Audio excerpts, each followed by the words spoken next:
Hello, ladies and gentlemen. Hello, dear. Que pasa? What was it? Que oh, paso? so now she's Hello. Spanish. Good There you go. evening. How you doing? Yeah, there you go. Now it's all of a In the sudden. words of Big Tex, howdy, y'all.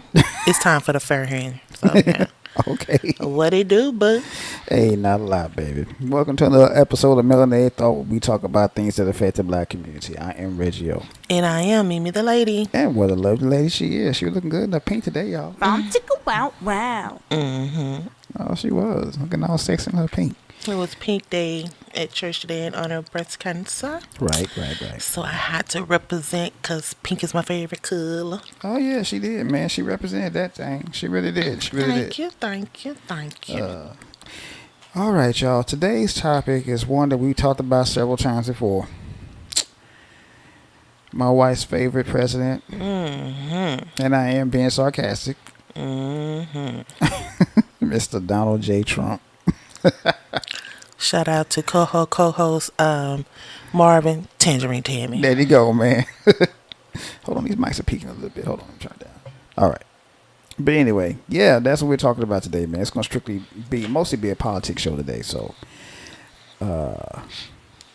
in the words of Houdini, sit back, relax, put on your headgear, get ready for a trip to the atmosphere. Going to take you for a ride on the Twilight Zone. We don't need a spaceship. We use our microphones. Oh, damn right. Show you right. What's but up? you know, babe. I'm going to talk about this a little bit later on, but it amazes me how this man has not been to any debates.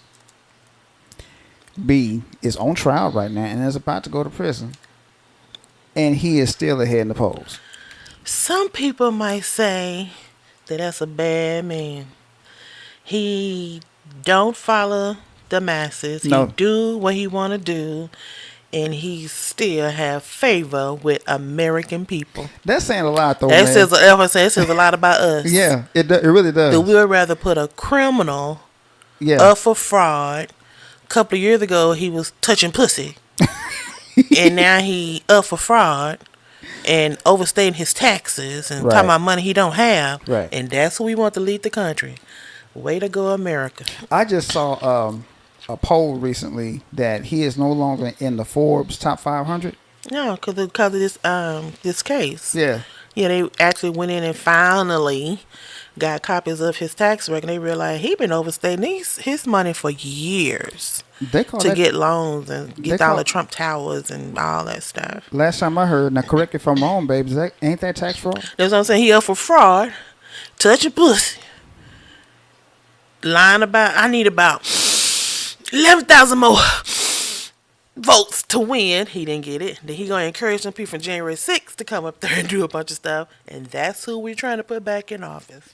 Well, alrighty now. Well, I'm just saying, man. I'm not a Trump fan by any stretch of the imagination. Anybody that has listened to this podcast for the past, going on 3 years now, baby?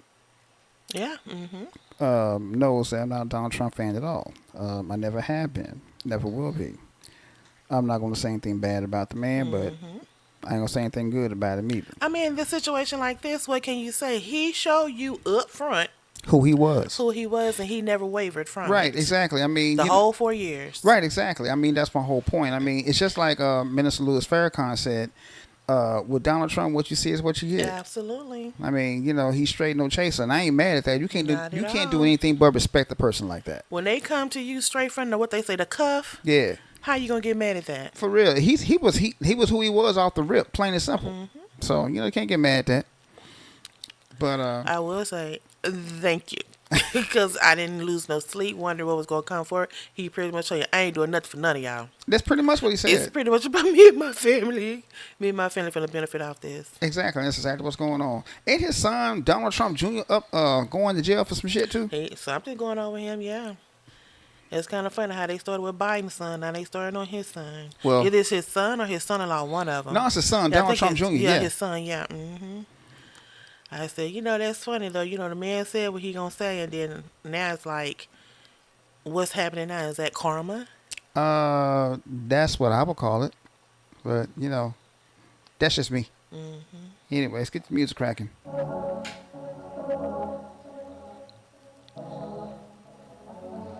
Yeah. Back on Mr. Donald Trump, man. I mean, you gotta think about this. He has a pretty good chance of winning this whole thing. A real good chance of it. Again. Dos. Yeah, 2 times. He will be the second president to serve 2 non-consecutive terms if he wins. So, yeah, that's something to consider, ladies and gentlemen. I mean, I don't know. We have to look at a few things on that, but yeah, he's leading on the Republican ticket right about now. Yeah, I was just looking at a poll earlier, and he is pretty much what they say ahead of the game. Way ahead, from what I understand. Like right now, he's trolling at 45%, 44%, and the closest one to him is, of course, DeSantis. Oh man, yeah. And he's like favorable 31. That's not close to me. Would be like Trump has 45, DeSantis has 44, or Biden has, they're tied or something like that. That's a big gap. That's a really big gap. Because if they were voting today, that means Trump would take it and he would win. Without question. Without a doubt. You don't have to look for no more votes. He will literally fair and clear, honestly cut dry win the Republican ticket. Yeah, and win the presidency as well. Win the presidency because Biden's running too, and Biden's behind him. And it's not too many Democrats running, so we might be having another Republican Party presidency. But think about this: the Republicans pretty much run the House and the Senate. They can't even get it together now. They done fired the House Speaker. Now they asking him to come. It's just so much with this politics. I just don't get him. Well, like I said, Doc, and I just pinged Mike, and I hope he's listening. It's going to be a strictly politics show today. So that's pretty much what we're going to focus on. It's mostly politics and see what's going on, because it's a lot of people out here that have no idea as to what to do. It's just confusion because it's a lot of it. The part that I know we go talk about later on the show, but I just want to point this out. When Biden said, "You're not black unless you vote for me," or something like that, he said, yeah. What has he done? Not a damn thing. So you're gonna lose votes this election, because of you saying that little statement and you haven't done anything to show yourself approval of what you promised. Exactly. So I kept telling people whenever he got elected, if you thought Trump was bad, wait a minute. I wasn't wrong. But I mean, black people, we do give you a chance, but you can't keep duping us too long. Your homeboy said it, he did just enough. Now you saying it, we don't give you 3 chances. Well, yeah, that's true. That's very true. So, but anyway. I hear one poll, it says Trump has 58% and Biden has 17%. That's a lot, man. That's and this was just taken yesterday. But here's the funny part about Arkansas. But check this out, though. There are more people supporting Trump than Biden now. Black people, I should say. Yeah, that's what I'm saying. You promised us, if you're not black, you're like, okay, well, maybe you're right, because you were homeboys with Obama, blah, blah, blah, blah, blah. They voted for him again, and now you still ain't done nothing. And so they like, okay. Maybe I give Tangerine a try. Well, that's exactly what people are trying to do. They're trying to figure out which avenue to go. It might just be a lot of people just don't vote. Exactly. Which is, our ancestors. That's your American right. Yeah, our ancestors fought for our right to vote. But when you not even confused, there's like nothing out there to distinguish with or to attach to. Right. Someone that you share the same values and reciprocate what they're saying and what they're trying to do with this country. Yeah. What's out there to choose from? Right. So I mean, that's not very much to it. choose from, to be honest with you. I mean, that's the reason why I didn't vote last cycle. Because I didn't like Biden and I didn't like Trump. So what's the point in me voting? Everybody kept on saying, man, not voting at all, just like voting for Trump. No, not voting is me not voting. Nobody's getting my vote. Trump ain't getting it and Biden ain't getting it. That's the whole point. I didn't vote for a reason. I'm not going to vote blindly just because. That's the dumbest thing that anybody could do, in my opinion. I mean, if you want to vote, vote. I would never tell anybody not to vote. I'm just not going to do it. That's the same thing as like for a long time, we as black people, our ancestors, well, at least in my family, they would say, don't even think about it. Just go in the poll and straight Democrat ticket. Yes. Don't care who was on there, what their views was, or anything. Exactly. We can't have that mindset anymore. No, we got some wicked Democrats out here too. Oh yeah, Democrats are just as racist as Republicans are. At least the Republicans will let you know. See, here's the thing about it. Not I've said this on the show before. There's two kinds of people. You got the kind of people that will throw a rock and stand right there while you watch them throw it, and you got some that'll throw the rocks and hide their hands. That's what the Democrats do. They'll throw a rock and hide their hands. The Republicans will throw that rock and say, "Yeah, I threw it. So now what?" So it's, I mean, and don't try to shame me into that lesser of the two evils bullshit either, because that's not going to work. Because there is no less of a two evil. You got a mass murderer on one hand and you got a child molester on the other. Both of them are evil. There's no less of the two. They both going to hell according to the Bible. So so there's no less of the two evils. So missing with that one too, and start trying to shame me into saying, "Oh, your ancestors fought for your right to vote." No, my ancestors fought for my right not to be stupid with my vote. Right, exactly. So but we'll get more into that later on. But anyway, let's get to these books, baby. Alrighty. Books every black person should read at least once in their lifetime. And I got a few books here. Just 3. And these books are going to tie in to my lovely wife's Bold Words from a Black Woman. First book that I have, Revolutionary Suicide by Mr. Huey P. Newton. It's pretty much his autobiography. He tells about his life in pre-Black Panther and post-Black Panther. So people need to check that out. It's a very good read, man. It came out a long time ago. Damn, it came out in the 70s. And if you haven't read this book, man, you're really missing out. Another one, Seize the Time by Bobby Seale, the story of Black Panther Party and Mr. Huey P. Newton. This is pretty much an autobiography as well, but it's the other part of the Black Panther Party. I think he was like the second in command or something like that under Huey. But Bobby, thing about Bobby Seale though is that he had to go into exile in Cuba until the heat died down, until it was okay for him to come back to the United States, and he just came back in 07, 08, something like that. And it might have been sooner than that. I have to look it up. But anyway, he has since then created his own barbecue sauce, and it's doing very well in sales, from what I understand. Oh, really? Oh yeah. So, but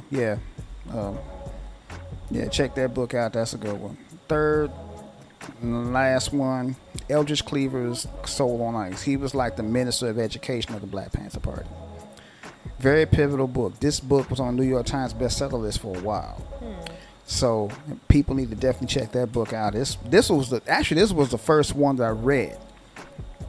I read this one first, and then I read Soul on, and then I read Seize the Time, and then the last one I read was Revolutionary Suicide. So definitely read all 3 of those books. So those are some good reads, y'all. Check them out. And here comes my favorite part of the show, because my wife came up with the idea. Bold Words from a Black Woman. What do you have today? I know you got a good one. Well, the reason why I sent you the picture of the Black Panther Party. Let me post it. Okay, go ahead. Is because today, October 15, in 1966, was officially the start of the Black Panther Party. Oh, wow. Okay, that's what's up. Founded in 1966 in Oakland, California, the Black Panther Party for Self-Defense was the era's most influential militant Black power organization. Its members confronted politicians, challenged the police, and protected Black citizens from brutality. Oh, that's what's up. I know they're still strong now, but are they as strong as they were when they started in 1966? Well, good question. The problem that I don't really see a problem with the Black Panther Party at all. But the new Black Panther Party that's out right now, the only issue that I see with those brothers is that there's no unity amongst them. They don't have any cohesiveness. If they had that, the new Black Panther Party would be off the chain. Well, it did say, some people asked what was the purpose of the Black Panther Party. It says right in the title. Says it was a revolutionary organization with an ideology of Black nationalism, socialism, and armed self-defense, particularly against police brutality. Right. Well, when they formed in Oakland in the late 60s, police brutality And I always tell people this, man. Just because you see it on camera now doesn't mean that police brutality is something new. I've had to tell people that for the longest time, especially white people. They think that, oh, this is just a few bad cops. No. This has been going on for a long time. You're just not seeing it. And now that you see it, you don't want to believe it with your own two eyes. You think it's a bunch of bullshit. Oh, they're just resisting arrest. They said the very same thing back then, too. And they weren't. So that's the reason why the Black Panther Party was formed, for self-defense. Nothing more, nothing less. Just because you see a black man with a gun does not mean that they're militant. Okay? They just, the public, the media, put that militant stigma on them. And that's what the problem was with that. But they weren't really militant at all. They weren't violent unless you were violent with them. So. And people always ask, when did they start expanding from California?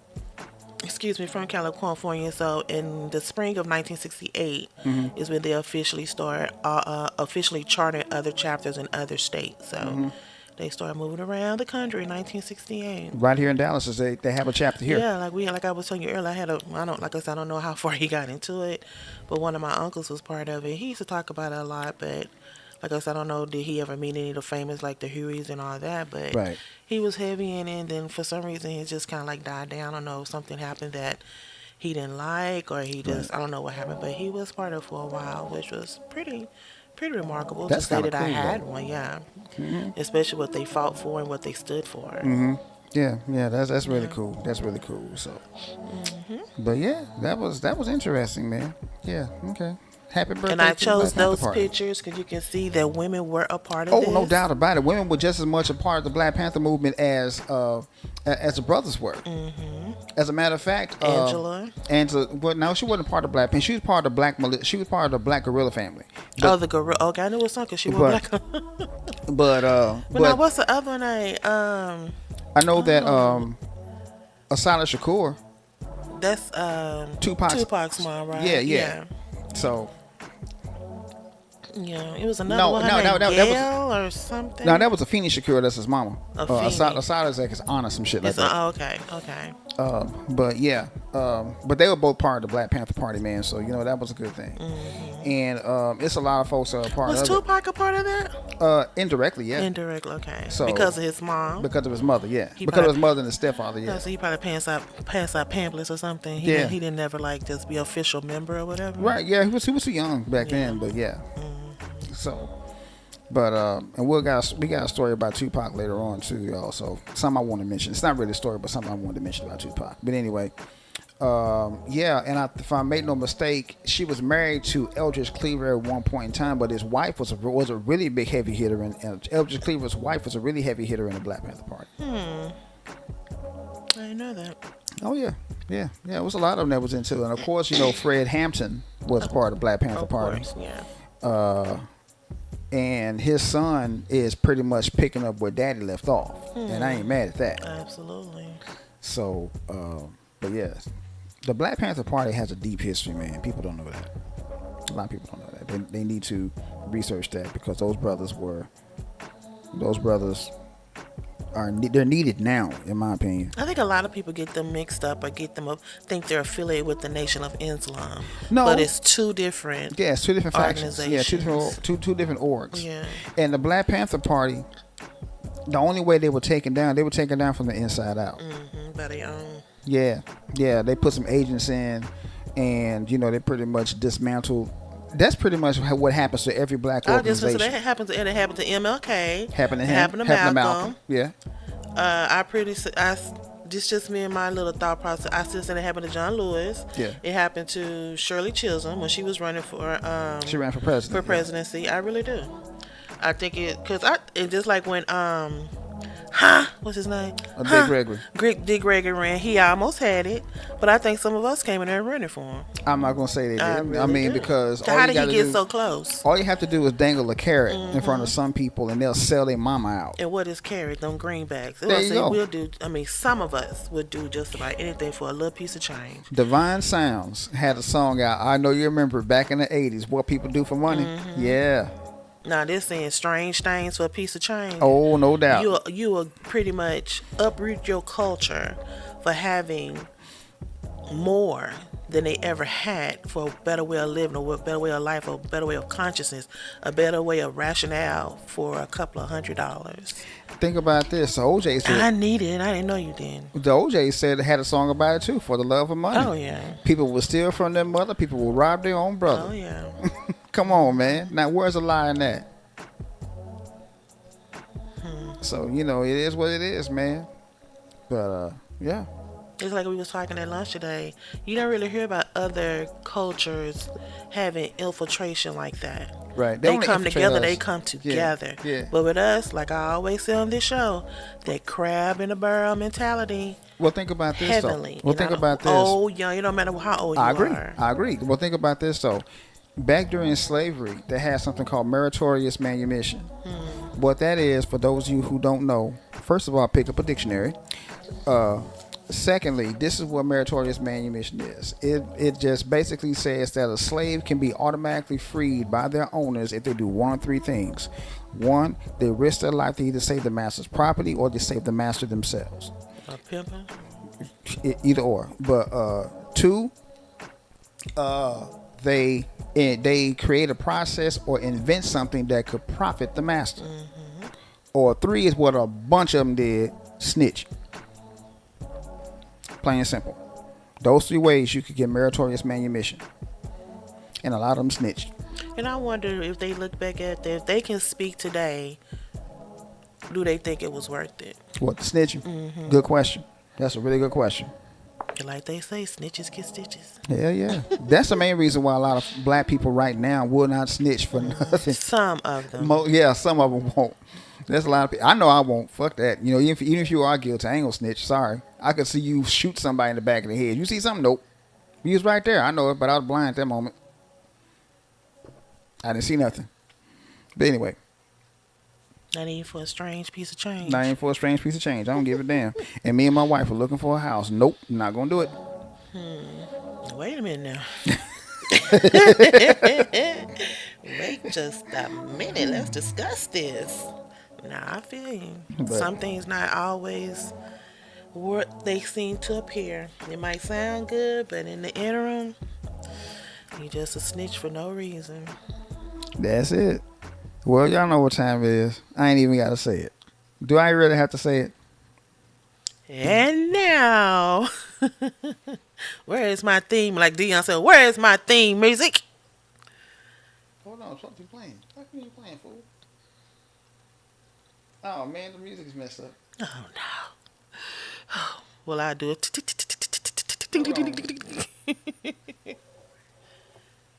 Man, come on. Oh, man, the music ain't gonna show production, man, I tell you. Gotta get a new production team. No. See, the music, it's supposed to play, but it ain't playing for some reason. Well, I just go with the verbal part. And now it's time for MTP News. All right. Thank you, Conrad. Well, of course, like every week, we're on these airwaves. We come across some unbelievable stories that'll make you say, or either, what the, or Lord, there you go. Lord have mercy. Lord have mercy. But better late than never. And now it's time for MTP News. Thank you, Conrad, again. I just had to get that out of the way, y'all. Appreciate it. I was gonna say it's production need a whooping. But like I said, we these stories, I mean, even though some happened weeks ago, some happened yesterday, they all are unbelievable. So I'm gonna start with this because if anybody know me, I frequent beauty supply stores on a regular. Yeah, she does. I like to go into new ones to see what they're about. I have some old favorites that I always stop in to see what they got new or what they done switched up. But this story had me a little heated because I wasn't quite understanding why he had to do this lady like this. Let me elaborate. A beauty supply shop owner caught on camera grabbing black woman by neck says he has lost everything and will have to leave town. I have nothing in my pocket now. Well, let me say this. Keep your hands off people. And secondly, I mean, I guess I kind of understand. She said she went in there to get a refund. He didn't do refunds. He was going to give her a store credit. So she didn't want a store credit. So she just took some more items before she left that added up to her refund. Okay. And so he decided to put his hands on her neck to make her come back in the store and bring back the things that she took. Well, And from that caused a big commotion. That caused a riot. He ended up getting his store shut down. Now he talking about his kids hasn't had a hot meal. They gotta eat jam and chocolate. Sounds good to me, jam and chocolate. At least they got something to eat. And he said that he had to take them out of school for fear of retaliation. But sometimes I know by you being an entrepreneur, just like you're an entrepreneur. Yeah. You don't want nobody to come in and destruct your business or steal from you, or because I understand what they call it, shrinkage, because of theft or whatever. right. I understand it. Don't get me wrong, because I read an article the other day about that's one of the reasons why people are telling Walmart, not to get no big business, but everybody know Walmart, need to get them employees back on the line, because you keep having this self-checkout, right? And people bringing 65-inch TVs in there with a $4 ticket on there. Yeah. Now you gonna pay $4 for a 65-inch TV? Where? Or sometimes they don't even go to the skip; they just go straight out the door. Yeah. So if you're gonna prevent that, you gotta do what you gotta do. And I understand this man plight, but you have to realize, bro, you can't put your hands on people. Man, Can't put your hands on people not like this, no way. Well, I got the picture up, but anyway, they I mean that right there. I mean, I can understand where the sister's coming from. I get that. You're gonna take whatever's gonna add up to your store credit. I get that part. Because some people might not even come back to that store. Exactly. Just give me a refund. Just give me a refund, man. But a lot of them don't want to do it because they losing money like that. Well, yeah, but still, if that's not what you wanted, that's not what you want. I mean, Right. I can tell you right now, my wife will take something back in a minute. Oh, yeah. Won't think twice about it. And before I leave, I be asking, are these refundable? Like yesterday, I went to Sam Moon's and I got some stuff, and they said, well, these not going to be refundable. Okay. I appreciate that. So I know not to take that particular item back, but I do ask, especially if it's, quality or whatever, are these refundable? Right. But yeah, I don't know. Now he talking about he done lost everything. And then what's so funny, another person came in the same spot and tried to open, but them protesters said, nope. So they pretty much ran my man off the block. I don't want to read what they said. They said, we will be out here every day making sure that you do not serve people. And they said, you touch one, you touch us all. Ooh, I like that's that. what I'm talking about. Exactly. Now, see, that's what's called being on code. That's on code. All right. Didn't really say what this was because I really wish it was here, but it was in the UK. Across the pond, huh? Yeah. Okay. Which was shocking, but Oh, that's racism over there too. obviously I guess it's still racism over there too. But Oh, no doubt. He gonna learn today. Keep your hands off the They black ran his women. ass off the block. So for the brothers and sisters in the UK, that's what your dad. That's a being on code, y'all. Right. That's what you're supposed to do. Exactly. So Moving on. All right. Now, this is a sad story for me, and it kind of equates to the movie that we saw last night with Jamie Foxx. Quote unquote, he didn't get a ticket. Devastated parents of a 9-year-old hit by car while crossing the street to get ice cream question why charges have not been filed. Yeah, a 9-year-old was with his friends. He was crossing the street because they heard the ice cream truck to go get some ice cream. They got the ice cream and they was walking back across the street to go, and a car went around the ice cream truck and hit this baby. Unfortunately, at this time, he did perish. And the young man who was driving the car has not been to jail, seen jail, been charged or anything. And I understand the parents' plight, that it's not fair. Why hasn't he been charged? Kind of like the same. I mean, even though this is not the premise of the movie last night, but I was going to say they probably need to get an attorney to sue this young man because he had probable cause, because the young man was at the crosswalk. The kids had the crosswalk. Right. Because some people that was gay there talked about what they saw. How they take out their camera phone and record everything. They record everything. It showed that the kids had the right of way. And this guy just whipped around them, and he, unfortunately, the little 9-year-old's name is, cute little name, Akarian. Akarian Perry. He lost his life. This is in South Fulton County. I got his picture up. And I just hate that, and that the young man hasn't been charged. And so hopefully that they get justice for him, because like I said, that movie last night, it took a minute. It took a minute for me to get into it. Like I said, that first 15. If you don't get that first 15 for me, I'm in and out. But you watched all of it, so what do you think? We'll talk about the movie later on, but do you think this is like a similar case like that? This is definitely a case of wrongdoing, because if you see because I can tell you right now, I can speak from my own personal experience. If I see an ice cream truck, the ice cream truck is stopped, I'm going to stop too. I do that for school buses. Don't you do it for school buses? No doubt about it, yes, especially for school buses. But for ice cream trucks, yes, I definitely stop, because you don't know whose child's going to be coming out of anywhere running to the ice cream truck to get some ice cream. You don't know. You don't know. Try to be fun with these kids over here. They just dart out behind cars. Oh, no and, doubt. Sometimes I be having my little music bumping, and but you can't really go too fast because we got speed bumps. But these kids will dart out behind you. Like, oh my God, they just kind of scare you because they just jump out. And some of them just stand in the street. Right there in the middle of the street. Get out the street. Move. You have to go around them.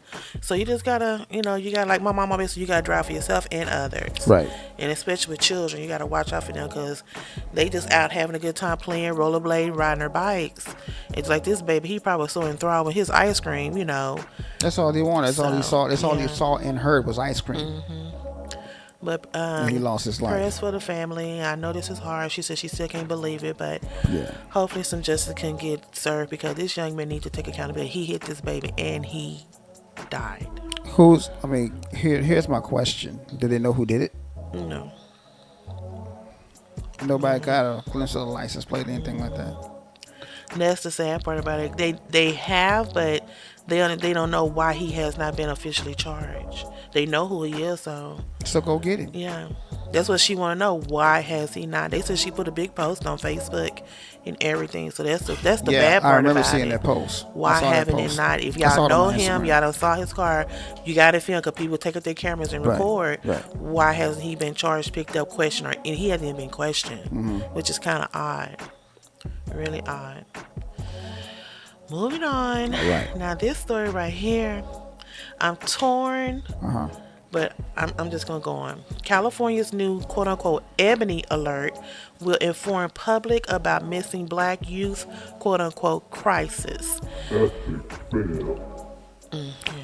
Okay. We have the Amber Alert, and that's because a little girl down here, I think it was here locally, came up missing. So since then they started the Amber Alert. You'll see it all the time to your phone. I remember one time we was in church. I think we got 14 alerts within like a 2 hour. Everybody's phone's going off. No, that's when we went to the Tariq Nasheed event. Oh yeah. Yeah, when the guy was that was up there. Who was up there? Was it Reza Islam? Yeah, he was up there speaking. He was like, just sitting here at this forum. I think we got there about 9-10 o'clock in the morning. Yeah. And I think he came on about 7 that night. Yeah, we was there all day. Within that day, we got 14 alerts. Which was crazy. Right. I understand what Gavin Newsom is trying to do. Gavin Newsom is the California governor. Yeah. I understand what he's trying to do for quote-unquote black people with, dubbing it the Ebony Alert. Because, everybody know that black youth, especially between the age of 20 and 25, doesn't or don't get the same recognition as other races, particularly white races. Here's where I got a problem with. I just put Steve Bradley's picture up. He's one of the ones who wrote it. That's what I just been saying. So this man, I understand, was a black man who came up with it, but I think this is just me. This is Mimi's melanated thought. I think this is gonna not even help, because once they find out they're black, they're not gonna even take probably 2 minutes. Yeah, to even try or even attempt to. Because I think they need to leave it anonymous. I agree with you on that. I don't know. And here's where I have a problem with that. If you actually read that bill and that law, the age span is from 12 to 25. From 12 to 25. No. It should be a child between the ages of 0 to 21. From 0 to 21. Instead of from 12 to 25. that's going to be counterproductive. That's number one. And number two, just like you said, once they find out that they're black, how much attention are they really going to get? I say they're not going to get any. They might get a little bit, but very little. That's just my opinion. That's how I feel about that. Yeah. What say you, Miss Mimi?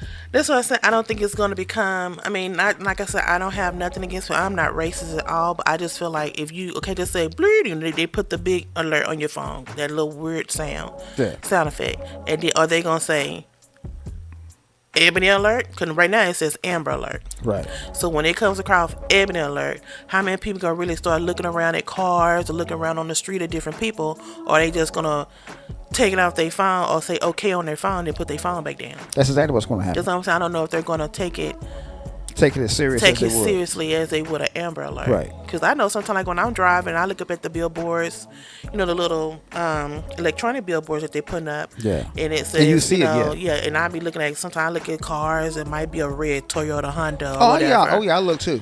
But now, if, like I said, maybe that's me. I need to pray about it, whatever. But I think if they say Ebony Alert, a lot of, probably us too, is not going to take it seriously. Shout out to Miss Carly Russell. Mm-hmm. The hoax. Yeah. Because there have been other people that has done that, and it has been hoax. And for some reason lately, it's just been a lot of us. Yeah. I don't know if we're doing it for TikTok fame or what. But there are a lot of children who are coming up missing, still missing to this day, that probably really, really, really do need the Ebony Alert, but they was filed under the Amber Alert, and they still haven't been found. Like I said, kudos for this young man, for this gentleman here. What is his name? I just had his name. Steve Bradley.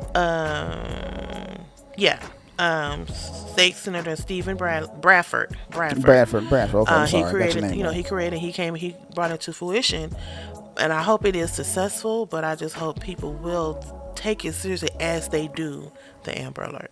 I don't think they will, but I understand what he's trying to get at, but just keep it as an Amber Alert. That's just my personal opinion. Just keep it as an Amber Alert. Yeah. So that way, because would you really be like, Ebony Alert, we looking for a Lexus, Porsche, golly, black name. They be like,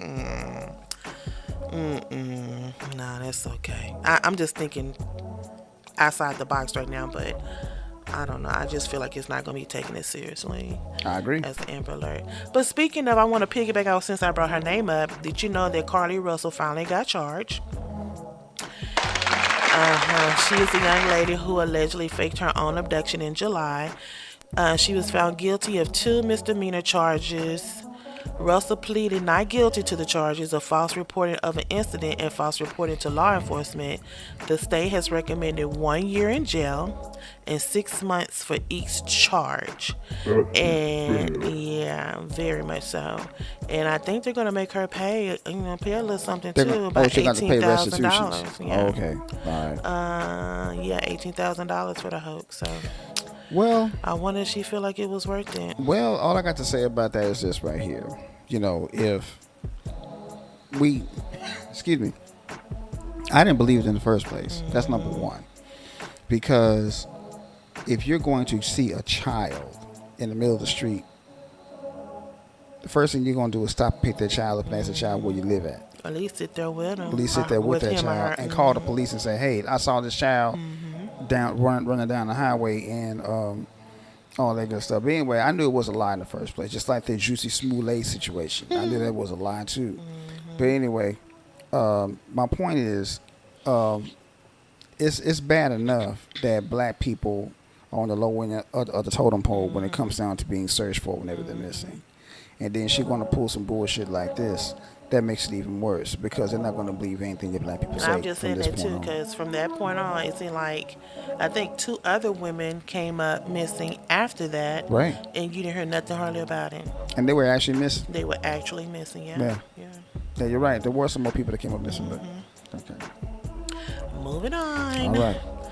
Now this story is, you gonna have me go back into my history with my family history, my DNA tree, quote unquote. It's a win. 93-year-old South Carolina woman surpasses $350,000 goal in fight to keep her land with help from Tyler Perry, Kyrie Irving, and other black celebrities. Yeah, a fundraiser was raised to support a 93-year-old South Carolina woman to raise $350,000 because a big company is trying to harass her and force her out of her home. Her name is Miss Josephine Wright, and her home is in Hilton Head, and this property has been in her family generation, dating all the way back to the Civil War. Come on, man, that's a long time. And of course, the company that's trying to force her home is the Bailey Investment Group. They're saying that they're trying to put up a 147-unit residential development. That's what I thought. They're trying to put some, Yeah, so she kept saying no. Kind of like what's going on with my family. We keep saying no, we're not going to sell. So now, she was refusing to even entertain an offer from them. And now they're trying to claim that her satellite dish and her screened-in porch is encroaching on their property, which is hindering the construction process. Okay, miss me with that lie. WTF. Because first of all, it's still her property. Yeah. So how is it hindering your construction process? It's not hindering anything. They're just looking for an excuse to kick them off her property. Exactly. So kudos to the celebrities who stepped up. Major kudos to Kyrie Irving. He was the first one to step up. Oh yeah, and he gave a donation of $40,000. Let me just say this real quick. This is another example of black people being on code. Exactly. Another prime example of black people being on code. I love that. Me too. When I read that story, I said, "Oh man, this is a beautiful story right here." So I'm like, yeah, we definitely gotta talk about this one. As of right now, the case has been held up in the movement of the construction company to continue to do whatever they need to until the building permits and everything has been put on pause until a restitution or a resolution has been decided by the courts on who's going to win this. Oh, they're gonna figure something out. I hope Miss Wright come out victorious. Just because of the name and just because it's history for her. Why are you trying to move this 93-year-old woman out of her home? And I like the idea of what Tyler Perry said. She has a village behind her. Of course. And I shout out to, I'm not going to name all the celebrities, but you know who you are.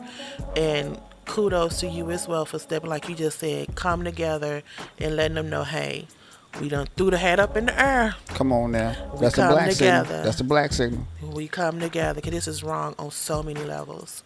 So hopefully she'll win this legal battle and she's able to live out the rest of her years on her family's legacy.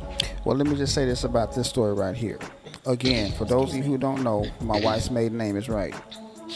So that's why I said that. Anyway. That's why we was thinking that might be some. Yeah, so I might go cut me one at 123 DNA. What is it? Me. 23 and me. 23 and me. Yeah, make sure like, hey, ain't it? We still need to get those tests, man, so we can do them. I want to read the results on the air. Exactly. So just that'll be a fun show. But anyway, this was. The beauty about this story is that when Kyrie Irving first stepped up to the plate, he didn't want the media to cover it. Exactly. He didn't want the media to cover it because it's not about him.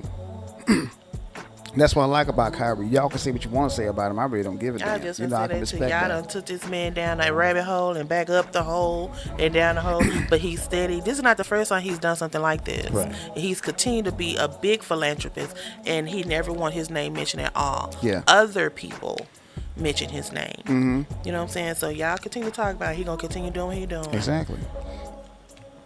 Well, like I said, hopefully everything come out in her favor, and it's a win-win for everyone. Good looking old woman. Very much so. Now here's a story to kind of piggyback off of that one. This one is a little hard. One of the last living survivors of the Tulsa Race Massacre, who spent a lifetime awaiting atonement, dies at age 102. OMG. I had just heard about this story that his sister, himself, and another neighbor from, if you don't know what we're talking about the Tulsa Race Massacre, Right. that took place In 1921 in Tulsa, 1921 in Tulsa, Oklahoma. They were still at their age, because this young man, his name is Hughes Van Ellis.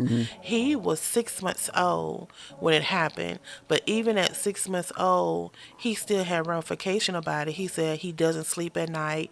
He have to have a night light to go to sleep, and he wake up about 4 times a night. Himself, his sister, which is Viola Ford Fletcher, and Leslie Benningfield Randall, these older people, that's all three were over 100 years old, took the chance to go to Congress to try to get something established, because what they call the Black Wall Street, what we call reparation, started because this was an unnecessary crime. It really was. That was put upon black people that was thriving on their own, in their own, doing their own, and then the others Decided they wanted. Yeah. came in and just run amok. And he tried to hold on, but he passed away at the age of 102. But he did tell, they said before he passed away, he kept asking everybody, keep the fight going, fight for justice, keep the fight going, fight the justice. And they said his favorite word was always, he always repeated these famous words, we are one. Come on, man. Wow. Well, I always tell people this, and I've always said this on this show. My grandfather was around. He was right there in Tulsa when that race riot happened. He was working. Because my grandfather was like a farm hand, like a field hand, something like that. And he used to tell us that story all the time. And I would just sit back and just listen and just complete all of that whole story. Right. Again, like you said, babe, it was completely unnecessary. Oh, yeah. It was uncalled for. Yeah. In the middle of the night, too. In the middle of the night. Come on, man. That's when it started. But anyway, that's how those people are. And since he's been fighting for that justice. If you think about it, he's fighting for us, because if it's ever passed, we would be lineage to that reparation that he and his sister and the other young lady has been fighting for years. It was kind of encouraging too, and disappointing to hear. He said, I only got a chance to get a 12th grade diploma. He had 7 children. He said, I didn't get a chance to go to college. I had to get out there and work. So reparations would have came in handy for him and his family. No doubt. But at least he fought a good fight, and he fought until the end, which is so encouraging. That's beautiful right there by herself. So I think his sister and Miss Leslie is going to continue the fight. I got to get that book. She got a book out. Yeah, she does. So I got to get that book. I definitely got to get that book. So, yeah. So shout out to him. May you rest in glory, Mr. Yes, man. Ellis. Yes, sir. You Yes, fought sir. a good fight. You fought in the service. He was in the Army. He fought for this country. He was a World War II veteran. His nickname was Uncle Red. So it's just like so much to go on and on about him. But rest in glory, sir. We appreciate your service and your diligent duty until technically his dying day. Exactly. He had just came from Exactly. they're trying to fight for some atonement, which is, to me, is reparation. This is one of those moments when I wish I could reach back and talk to some of the dearly departed. Absolutely. I would pull my grandfather up and Me say, too. Grandpa, tell me that story again about the race riot. And he would tell it to me. I used to always ask him that. The last time I asked him that, I was 14 years old. And he told me that story verbatim. Every single time, it never changed. That's how I know he was there. Because he told the same That's all I was just story. going to say. So if it's the same, that means that's embedded in him. Yeah, because he was there. Like it just happened yesterday. Yeah. That's crazy. Yeah. Every single time. Every single time. So, Now this next story is so confusing. I don't What's even up with it? understand. Quote unquote, I thought I could vote. A 69-year-old Florida woman charged with fraud for voting after receiving registration card as good old DeSantis task force continue confusing and making arrest. Yeah, 69-year-old Tallahassee woman who had did some time in jail. And when she got out of jail, she wasn't a murderer or she wasn't a felon, so she applied for a voter's registration card. The 69-year-old woman name is Marsha Irvin, and She said, I applied for it. They sent it to me. So in this case right here, who's at fault here? Her or the state? The state. Okay. So they come sleep, when she was soundly sleeping in her bed, they come knocking on her door at 2 o'clock in the morning trying to arrest her, saying that she was accused of voter fraud.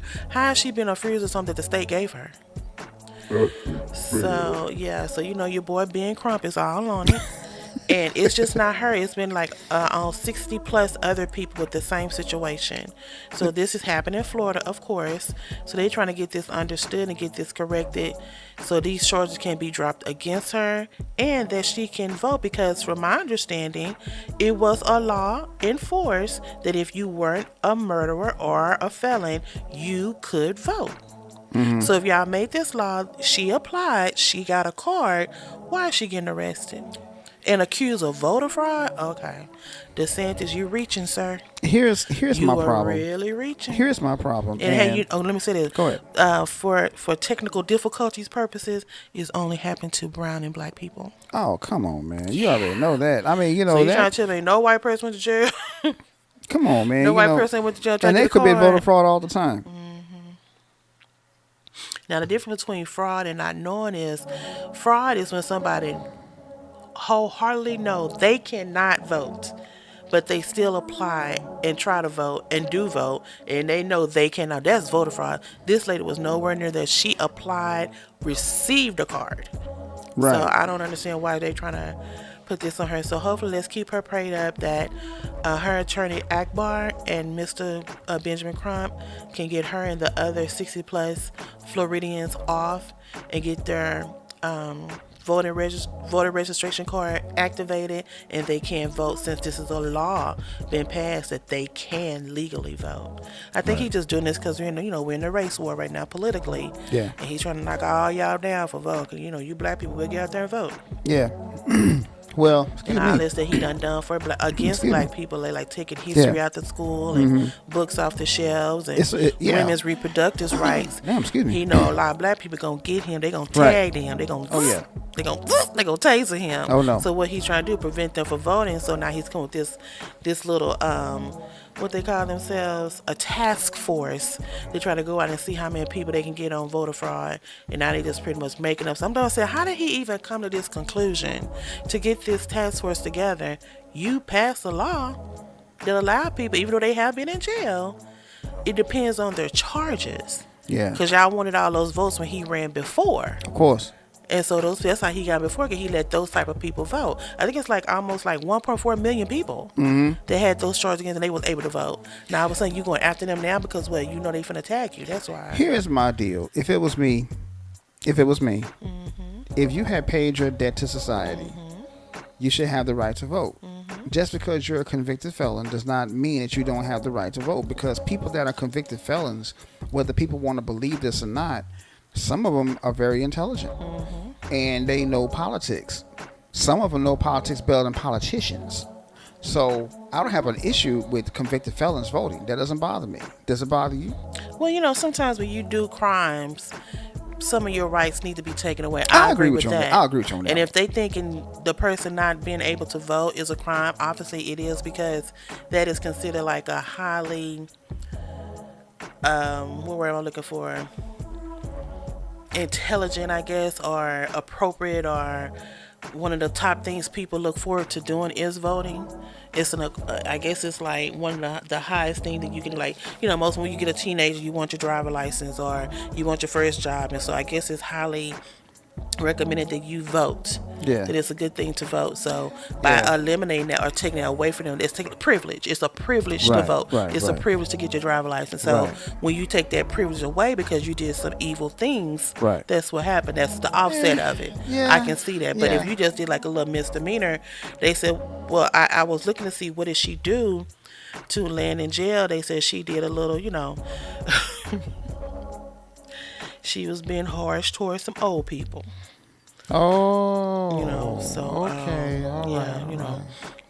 Yeah, so like I said, the only people they said that could not vote are murderers and people who have sex crimes, which is, I can understand that, but okay, I get that. Yeah, so but I mean, I don't know. I just like I said, that's why I was torn about this, because I'm like, How is she? You passed a law saying that if you had no sex crimes or murders, anything else was considered a misdemeanor. You can vote, and then you waking this woman up at 2 o'clock in the morning talking about put your hands behind your back. You're arrested, but you sent her the card. The state of Florida sent her voter registration card. Right. That's crazy. Yeah, that is wild. I got a picture of her being crump, so yeah. And she's holding her voter registration holding the card right there, so I don't see what the problem is. Again, like you said, who's at fault here? And I say the state of Florida's at fault because they sent her the card. So, of course, well, if no, you send who's at somebody... fault is this little task force that DeSantis has got together to try to correct his wrong, which I don't think is a wrong. I think he's trying to correct it so people can't vote. That's a sneak attack of trying to get people from. And that's pretty much what I was getting at. He's trying to hinder black people from voting. Good word. So, yeah.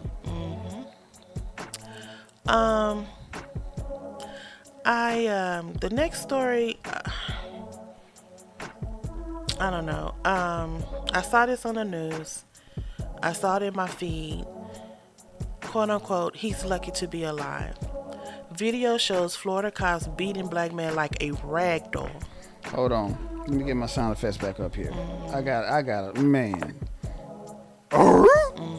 Yeah. It's a video circling because, again, Florida. I don't know what's going on in Florida. Like, most of these stories are from Florida. Wrong picture. I'm sorry. It's crazy. There it goes. I put the wrong picture up. Okay, and there so, it goes.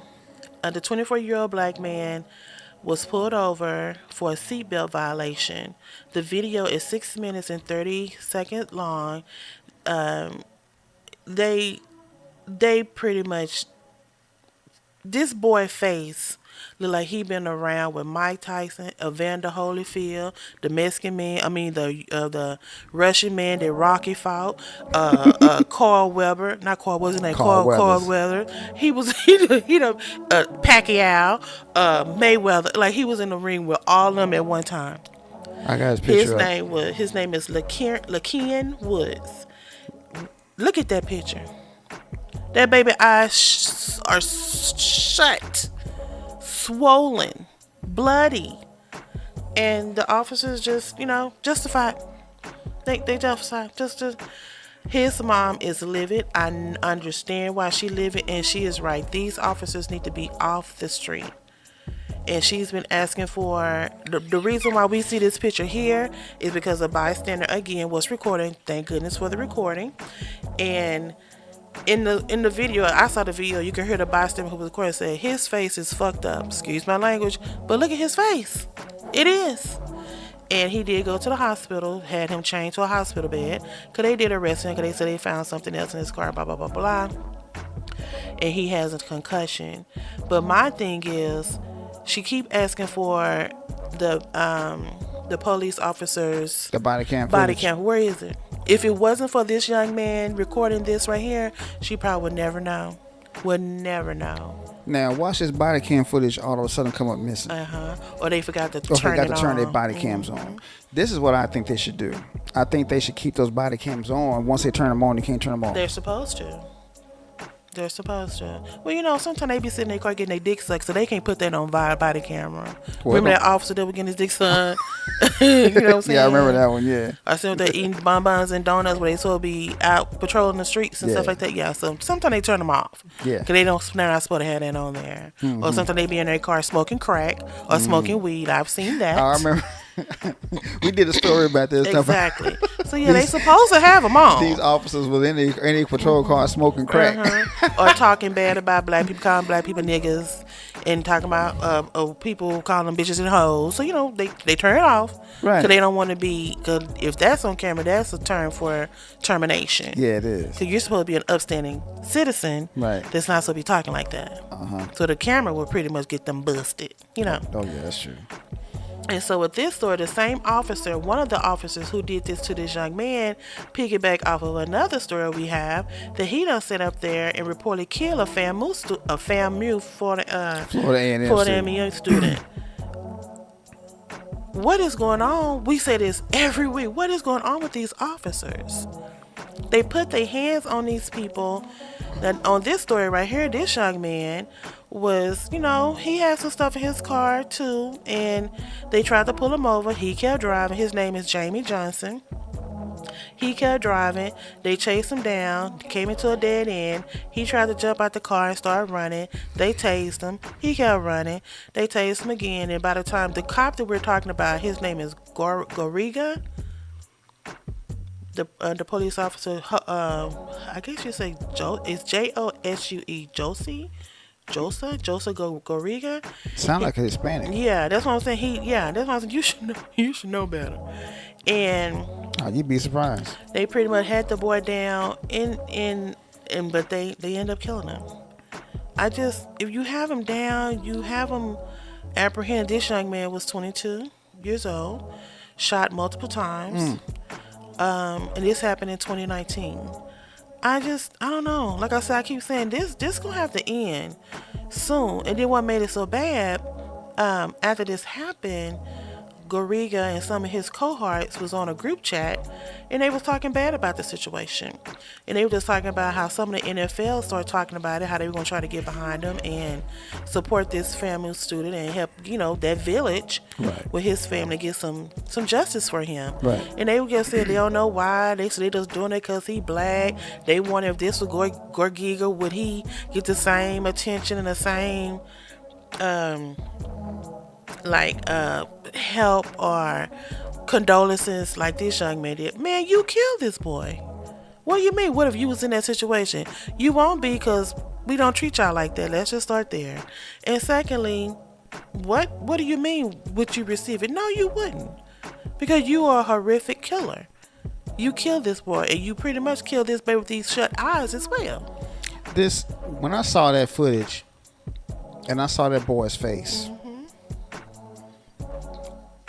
like you said, his eyes was swollen shut. It reminded me of that episode of Martin. Yeah. When he got into the ring with Thomas the Hitman Hearns. And the aftermath of that, his face was, like my man said, his face was fucked up. Yeah. Yeah. That's what this reminds me of. And that young man right now, he is going to be traumatized for the rest of his natural born life. Much as I hate to say that, but it's the truth. And this, ladies and gentlemen, is the reason why black people don't like cops. We don't care who the cop is. It could be a black cop, white cop, Hispanic cop, alien cop from the planet Krypton. We don't care. We do not like police officers, because it doesn't matter if you're doing something wrong or if you're not doing anything wrong. This can happen to you. Now, if he has something in his car, that still doesn't justify you beating his face up like that. Right. You know what's so bad about this story is that the same cop who beat this baby up, and he shot Mr. Johnson here, they felt like by him shooting Johnson was justified. So How? He pretty much got off. That's why he was still on the force to do this to this young man. Did Mr. Johnson shoot at the cop first? No. Well, see, there you go. No, but they said they didn't find enough. They said the detective acted appropriately with respect to the law. Oh, so in other words, they saw a nigga and they killed him. Let's just call it what it is. Let's just call it what it is. They said the understanding of this incident may change if any additional evidence is collected and reviewed. However you look at, this baby is in the ground. He's dead. Right. And now that same cop is affiliated with shutting this baby eyes closed. Completely. So something got to give. Something's got to give. Something's wrong with him. He needs some sensitivity. Like I said, they need some sensitivity training. What it was, that boy Foots was fast. That's and what I it meant was. to say Foots. And he was getting away from him. And they don't like that when you run away from him. I'm looking at this man, this young man, because he's not a boy, he's a young man. Exactly, 24. I'm looking at this young man, and I'm looking at the size of him, and look at the size of these cops. And what made it so bad about him, he had his hands handcuffed behind him. And they was throwing him, racked him. I said, it didn't even look like a human being the way they was I saw the tossing him video. around. Yeah, I saw the video. But you had no right to do it. His hands was handcuffed behind his back. And they was throwing him around like a sack of potatoes. Just insensitive. I don't get it. I do not get it. Well, hopefully justice will come to the young man Johnson's family and his death, and especially to this young man here. Luckily, he did not lose his life, but For real though. hopefully he and his family It could have get been some a justice. whole hell of a lot Totally worse. different, yeah. Totally different. Okay, this story here. I forgot where I was. I think I was getting ready for church, I believe. The teenager arrested for the shooting at Morgan State University. Oh, let me put this picture up. If anybody don't know, Morgan State is a HBCU. And this numbnut, Javon Williams, 18, and another suspect, I think the other suspect is 17. They really haven't stated why they was because at this time, Morgan State was having their homecoming weekend. Yeah. They didn't really state why they was there, but they just decided to shoot up the place. Yeah. And so it was a search out for them, and they found one of them. They're still searching for the other, but they really haven't said why he did it or what happened. But I'm just glad they found one of them. Hopefully they can question him and see what's the problem is. But it's shocking to hear their ages. These kids are getting younger and younger with guns and doing malicious things. And I don't know if they high, bored. A lot of people say it's because of the video game. I don't know what it is. But they have no soul. You're hurting other people for what reason? I'm not going to say it's video games. That's just a cop-out. I don't know. Because I've been playing violent video games since the inception of violent video games. I ain't never once want to go out and say, I wonder what would happen if I go out and shoot 10 people. I ain't never thought like that. So you can't blame the video games. These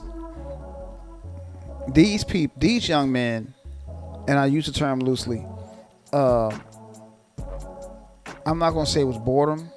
I'm not going to say what it was. I really don't know because I haven't had a chance to talk to him as of yet. So, but if I did, I would ask them, what was the purpose behind you doing this? Exactly. I mean, why do this why do it, period? Why do this? I mean, what's the point in you doing this? I mean, if you was out to get someone because of whatever reason, then you focus on that person. You don't just go up and shoot in a crowd of people. All willy-nilly and everything. Yeah. That doesn't make any sense. I mean, come on, man. That was just dumb. I have never heard of, or I don't know. I know some people do it out of retaliation factor, but just all willy-nilly. I don't think no bullets have people names on it, do it? Last I checked, they didn't. So, I don't know. But hopefully, this other young man can be found.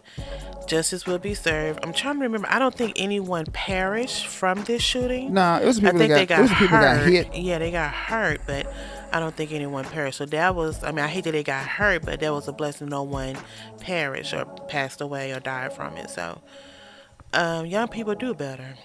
It's just, y'all getting just as bad as these cops out here. 18 if not years worse. old. Yeah, 18-year-old with guns. It's just, ugh. These kids are trying to go to school to get an education. Unbelievable. Just the ages, 17 and 18. Wow. Babies, man. That's pretty much what they are. They're babies. It's just crazy. Wow. But I know, this is the world we live in. And I hate to say that. I hate in. to even say that but you're absolutely correct. That right there, something like that should never be happening. No, it shouldn't. Because I could tell you right now, growing up between Tom, Oklahoma and Oklahoma City, Oklahoma, the one thing that we didn't do was go around shooting up shit. No, not at all. I mean, because we always had something to do. I mean, my mom can tell you right now, man, me and my friend Kwame, we was all on our bikes and shit. We went everywhere. We went all over Oklahoma City on our bikes. That's why I know the city so well. But that's what you're supposed to do there. You're not supposed to be having no guns. Exactly. I mean, we knew people that had guns and we didn't fuck with them. Exactly. So, I got two more, but this one right here, I just have to say something about it. Go ahead. Because we've mentioned both these people's names on this podcast before. Jason Whitlock and Stephen A. Smith. Oh, damn. I ain't got the pictures up on this one. Stephen A. Smith has a podcast now, so he pretty much let loose of what he can't say on ESPN. And Stephen A. pretty much called Jason. Well, they've been going back and forth because Jason will, I think, that Stephen A. tap dance and that he's for lack of a better word, a coon. Hold on. Stop right there. Let me stop you right there. So Jason Whitlock is calling Stephen A. coon. Right. That's what I said. That's like the kettle calling the kettle blackity black kettle black. You know what I'm saying? And so after what's never happened, he got under the skin of Stephen A. So that's and just Stephen A. said, and I quote, break it down, Stephen. "A fat, no good bastard who I despise to the very core." Oh my. Damn, Stephen, tell us how you really feel. You know what I'm saying? I mean, I be wanting to say that, but I ain't never said it out loud. But Stephen A. done said it. A fat, no good bastard. Man, that's some strong. Let me just say this. Let me say this real quick. And I hate that they're both black, but one of them not quite black. You know what I'm saying? I mean, like I said, I think Stephen A. tapped that he does. Oh yeah, Stephen A. He does. Oh, they both coon. He does. But Exactly. I'm just saying, but they both coon. I was like, woo. But that's what gets me right there. Yeah. That's what's getting me right there. So that's just like the Incredible Hulk calling a field of grass green. Right, sir, aren't you green? Oh, only when you get mad. I got you. Okay.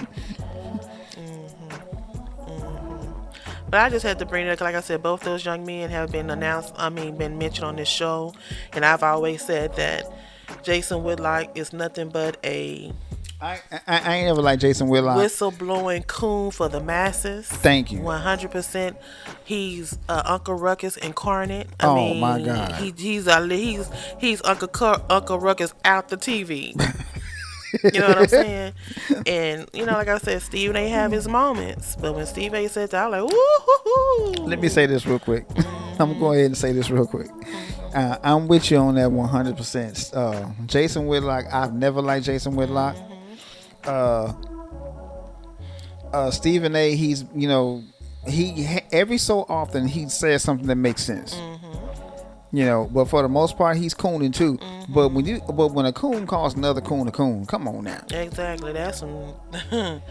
Like I said, that's some kettles. Two kettles sitting up there trying to out whistle each other because y'all both got on some very nice tap dance shoes. Come on now. And y'all done wore Simeon Glover and Sammy Davis ain't got nothing on y'all with that tap dancing. You ain't lying. But that's pretty bad when the other coon called another coon. One coon called another coon out. They call my excuse me. But yeah, man, like, that was that right there did me in right there. I laughed so hard though. I kept repeating that. I just put it on a loop. I was like, what he say? Who? What he say? And the way he said it, so like I was like, wow, Stephen, really?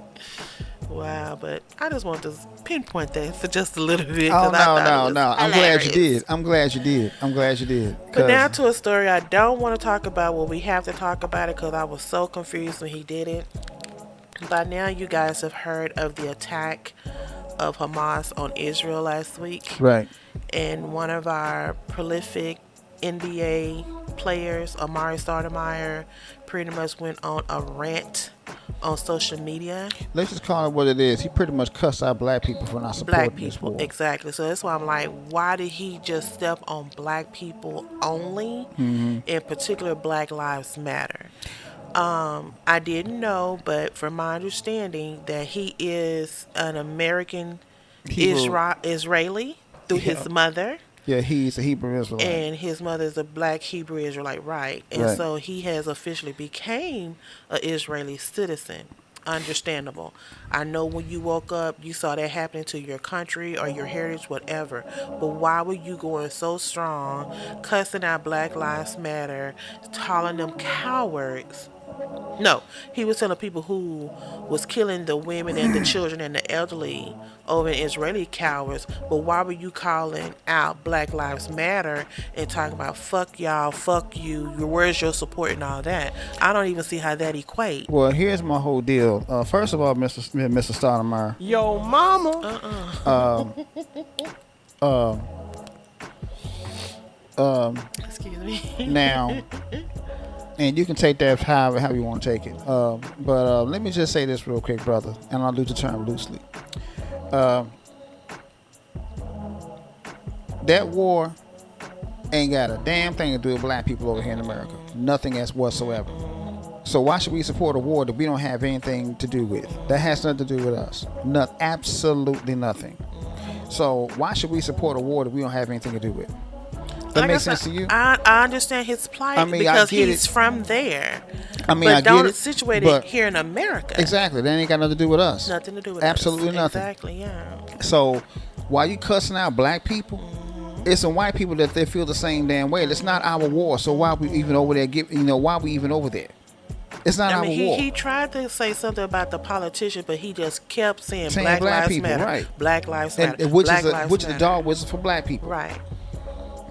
Now, not trying to be insensitive right now, because I know it's a serious situation that's going on over there. It's a sad thing that's going over there. When Breonna Taylor or Tamir Rice or George Floyd, did you see any Israelis out there with their signs saying "Fight the power" for George Floyd? Nope. Fight the power, get justice for Breonna Taylor? Nope. I mean, if they did, they weren't out there just ahead of the crowd like Black Lives Matter were. Mm-hmm. So again, I wish, and they say he done took down his little tirade that he had online. He'll be all right. But what made him just go full throttle for Black Lives? What was he expecting Black Lives Matter to do? Well, again, for something that we or they had nothing to do with. Again, like I said, BLM is just a dog whistle for black people in general. Exactly. I mean, you know that, babe. I mean, but for the most part, as far as that's concerned, he. I'm like you. I get it. I understand. Mm-hmm. That's part of your heritage or whatever. I mean, you're an Israelite. Okay, you're an Israeli, whatever. Right. You're an Israeli citizen because of your, thanks to your mother and all that good stuff. Okay, I get it. Right. But don't go up getting on television cussing every black person out, talking about fuck you, fuck your mama, and all that bullshit. Mm-hmm. Well, you didn't say fuck your mama, but he might as well have said that. Might as well. Saying all that bullshit because we don't support me and my mama. Right. You and your mama. Oh, okay. Okay, that's your mother. You said you and your mother. You want to support that war? You go around there and support it. We're not going to stop you. Here it is. He said, "This is the only place in the world where I can go on study tour and eat cultured food. Only place in the world. Some coward shit, dog, and all y'all support it. Fuck you. Me and my mama, we don't respect none of y'all for that. Peace." Okay, bye. Bye. Have a nice day. Tell your ass, motherfucker. Have a nice day. So if it's so grand, why you here? Thank you. I know he ended his career playing over there. Mm-hmm. So why didn't you just stay over there? Yeah, just stay over there. Why are you back here? Yeah, just stay over there. I brought this story up to say, just like we was talking about at lunch, if you're going to support something, stand true in your support. Yeah. If you're going to affiliate yourself with something, stand true in your affiliation. Mm-hmm. Don't waver. Right. You can't. And don't blame others for your wavering. Exactly. You can't play both sides of the fence, even though some people do. All the time. So I don't agree. Like I said, I brought this up because I wholeheartedly think he is shameful. He needs to apologize and give a donation to Black Lives Matter. Because Black Lives Matter has nothing to do with that situation. Black people in general, because that's what who we was talking about. That's who he was talking about. And you could have kept all that to yourself. You could have kept that to yourself. I mean, if that's how you feel about the situation, okay, then that's how you feel about the situation. Of course. But, again, don't just start cussing out black people because we're not supporting this war. Exactly. What is there to support? Nothing. We have nothing to gain from either side. The only thing that we're doing is sending them a bunch of money. That's it. We need here to take care of these people here. Shout out to Texas, New York, Oklahoma, and California with all these migrants laying on the concrete. Oh, say it again. But you're sending $60 billion over there for them to just destroy their city another night. Every night they're bombing and stuff. So why are we sending them? Okay, Amari, I understand your plight, sir, but it was not warranted right now. Because, like Reggio said, this war has nothing to do with what we call America. Nope. Now, what I will say though, like I was telling a friend the other night, if we don't get it under control, we might end up having another 9/11 over here because somebody gonna get pissed off if we keep sending military weapons and money over there. They be like, okay, America, y'all doing too much, and then Hamas is gonna Hamas our ass. Benjamin, how you said Taimo, how you say his last name? He could be like, okay, look, I'm trying to do what I need to do. Why are y'all steady funding these people? And then they go do a retaliation like Russia's waiting to do, like Korea's waiting to do, China's ready to do, and then we're going to have another mass destruction like 9/11 over here. If not worse. And then at that time, we will be involved. Yeah. But until then, I hate that it's happening, but let's just keep that over there. Yep. Let's keep it over there. Sorry, that's your heritage, that's your lineage, but don't bring it on these airways over here. You should have went live over there. Hello. It is sad that they are killing children, raping women. Oh, I agree with you on that. Dragging old people up and down the street. Yeah, I saw some of the video footage. Very heart-wrenching. Yeah. Very, I saw some of the video footage, but that's not our war. That has nothing to do with us. That's not our here. war. That's not our war. Sorry. We have a war to fight here. Everyday war. Black people have a war to fight here that we fight every day. Every day. So. Sorry to hear that. Those concludes the MTP news for this week. All right, man. That was a good one. It was. That was a really, really good one. All right, now let's get back to the matter at hand. Let's talk about Mr. Trump and the Trump circus. I honestly don't know where to start. I really don't, because you have a man here who we all know is clearly guilty. We know this to be true. This man could be president and be prisoner number 422,998 at the same time. Excuse me. And he could run the country from a jail cell. Yep. It's getting possible. It's very possible because he's ahead on all of the polls. So, yep. My question to my lovely wife and to the people out there that's listening or want to listen to it on a later date or a later time, what do you do with your vote? That's the question. Honestly, I don't know. And I rarely say I don't know because I think I have a voice for everything. She does. But I honestly don't know. I'm still astounded that this man made almost $1 million off of his mugshot. Who? Some of us got money that we don't know what to do with. I'm just astounded that, let me start there, that this man made that much money. Like I said, none of the rallies he has attended, none of the open forums he has attended, none of the debates that's been on. I think we done had 2 debates so far. He has attended, but he is leading tremendously in the polls. Yeah. Does that mean there's something wrong with us as citizens? Or are we just tired and desensitized, like, you know what, it is what it is? I think, you know what, that's a really good point. That is a really, really, really good point. I think you're absolutely correct. I think we're more, like you said, desensitized than anything, because this man right here, there is no way that a man that's getting ready to go to jail should be so far ahead in the polls. So you're telling me that the 4 years that man was in office, what did he do? Besides shut the government down? Crickets. Yeah. Lied about COVID. Take some bleach and put in a needle and shoot yourself up with bleach. Talking about he lied and took the shot. I don't think he took the shot. Him and old boy Russian was buddy the whole time.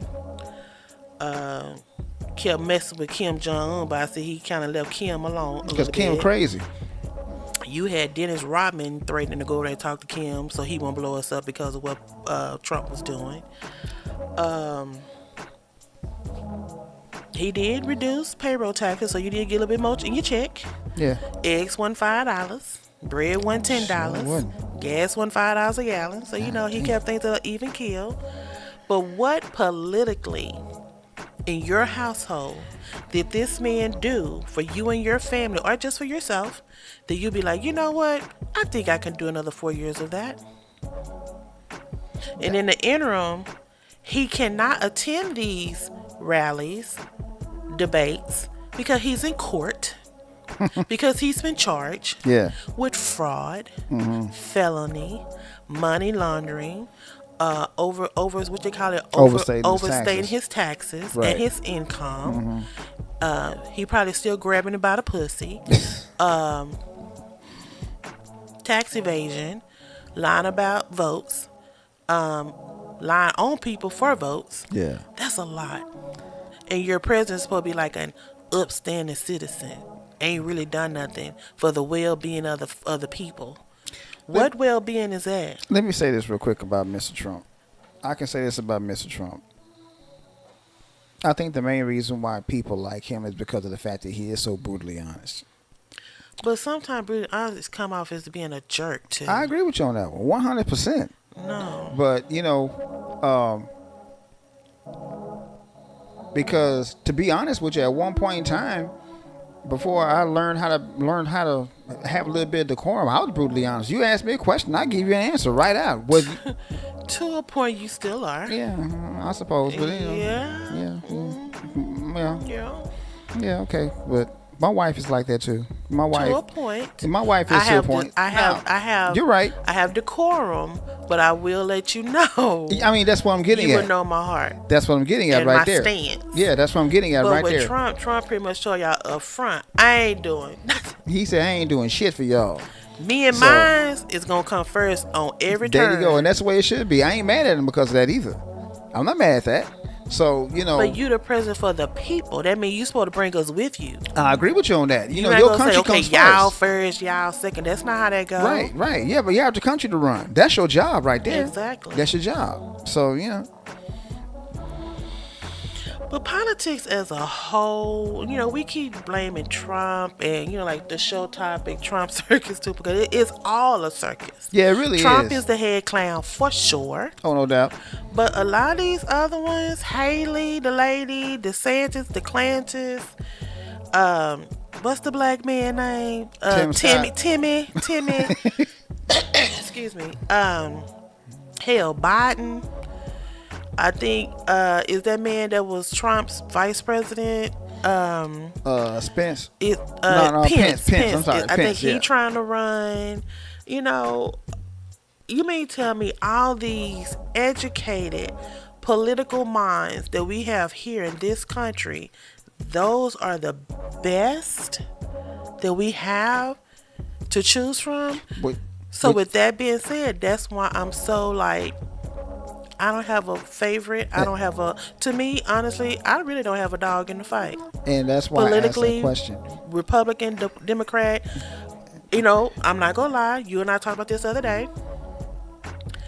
Listen to Cornel West a lot when I see him trying to explain to us why he's running for presidency. Still don't get it. I just don't have a dog in the fight. Well, I just don't. Well, the thing, they might as well put The Rock in there. I heard a lot of people say he should run, or Oprah. To be honest with you, they are probably better candidates than what's out there. That's what I'm saying. I'm just being honest with you. Neither one of them has any political experience whatsoever. But then again, neither does Trump. I was just going to say, because Trump didn't either. He got in there. Exactly. So, look at Arnold Schwarzenegger. He ran for governor and won and had no political experience whatsoever. Now, you see, he's not still Newsom is the governor now. Yeah, Gavin Newsom is the governor. But when he was in there, he did California pretty well. They did pretty well when he was in there. They said they lost a lot of money, but I don't remember the what you call it, the economic divide go down in California at all. I heard they gained more people out there. They didn't lose citizens out there. So he must have been doing something right that somebody will take their money and go out there. Yes, it's mainly because of his name, but yeah, that's a given. But the point is, That's why I asked that question in the beginning of this conversation. Who do you vote for? Mm-hmm. Now, me personally, I would never ever tell a person not to vote. I get in trouble for that shit. But I would tell people right now, please have some decorum about what you do with your vote. Malcolm X told us decades ago, listen to that speech, the ballot or the bullet. It will tell you, leverage your vote to your advantage. Don't just vote blindly just to be voting. That's dumb. That makes no sense. I've always said that. I will continue to say that. Voting blindly makes no sense whatsoever. Right. What we need to do is leverage our vote. If you don't see a candidate that you like, don't vote for them. It's that simple. It's hard to say that because you want to do your due diligence because your country. I agree. Your forefathers fought hard for you that point. And I agree with you on that point. But just don't go out there clicking tickets and you don't agree with nothing they're saying. There you go. That's my whole point right there. So that means it's going to be a lot of people not voting. Exactly. Because I don't agree with nothing nobody out here said. Hell no. Look at what Trump said about the war. Thought that man is intelligent. What part is that intelligent? None. Not any. In the words of Shrek, there is not nan part of intelligence. You don't know now. But again, man, it's sad that the political pool is so saturated with idiots now, and it's pretty much what they are. Cause what he said was, Habazaleh. He said he's a sworn enemy of Israel. Called him very smart, and then Netanyahu, I even say his name, Benjamin. Mm-hmm. He said he's not prepared for what Hamas is about to do. Okay. So you're going with the attackers? So you're in favor of the attackers? Who said that? Trump? Trump. So you saying the man who's killing children, raping women, dragging old people up the street is very smart? Yeah, it's the same person said grab him by the pussy. You know what? You right. And a lot of people over there has died. I think it's like almost 1,400 people over there died. And there has been some Americans over there who died. So I think I can see why American is involved a little bit for those, those couple of people that passed away. But still, again, we need to stop putting our nose in situations that don't belong to us. I hate that those people's over there. I think someone was over there like as you know how they go and do the pilgrimage through Israel and stuff like that. I think they was over there for that. I think some people actually working there for all the different political factors there. I hate that they lost their lives, but we have more over here to worry about. Not to say their lives are not justified, but we need to start to hang over here because we do not need another 9/11. I agree. We do not need to have another war over here because it's a war every day. Oh yeah, especially with black people. We fight a war every day, man. We wake up in the morning, we're in the middle of something. I don't know. It's and like I said, like even when Trump ran the first time, I kept saying, "You mean tell we finna put somebody in office who doesn't have any political background?" And that's exactly what you did. He don't even that's exactly what they did. Not you. He's filed bankruptcy 10th time, so obviously he's not a decent businessman. And this is who we gonna put in office. Unbeknownst to me, I went to bed that night because Hillary was winning. And I was like, yes, we're going to have our first woman president. And I woke up the next morning and I damn near fell out of bed when everybody kept saying, congratulations to Trump. He's president. I knew he was going to win. I didn't. I really didn't. I did. I just didn't think that as intelligent as we call ourselves to be, college educated as we're supposed to be, Republicans are supposed to be the smartest people or the smartest a political party there is, and they nominated Trump. Yep. And got behind him and got him in there. That's crazy to me. I know you're supposed to give everybody a chance, but you gave somebody a chance. Who can he run his businesses? Mm-hmm. And now it's coming down the pipeline. He lied about his business. This man has been a rich kid all his life. Pretty much. He got his money from his dad, and even his own dad told him, "You're not going to be successful."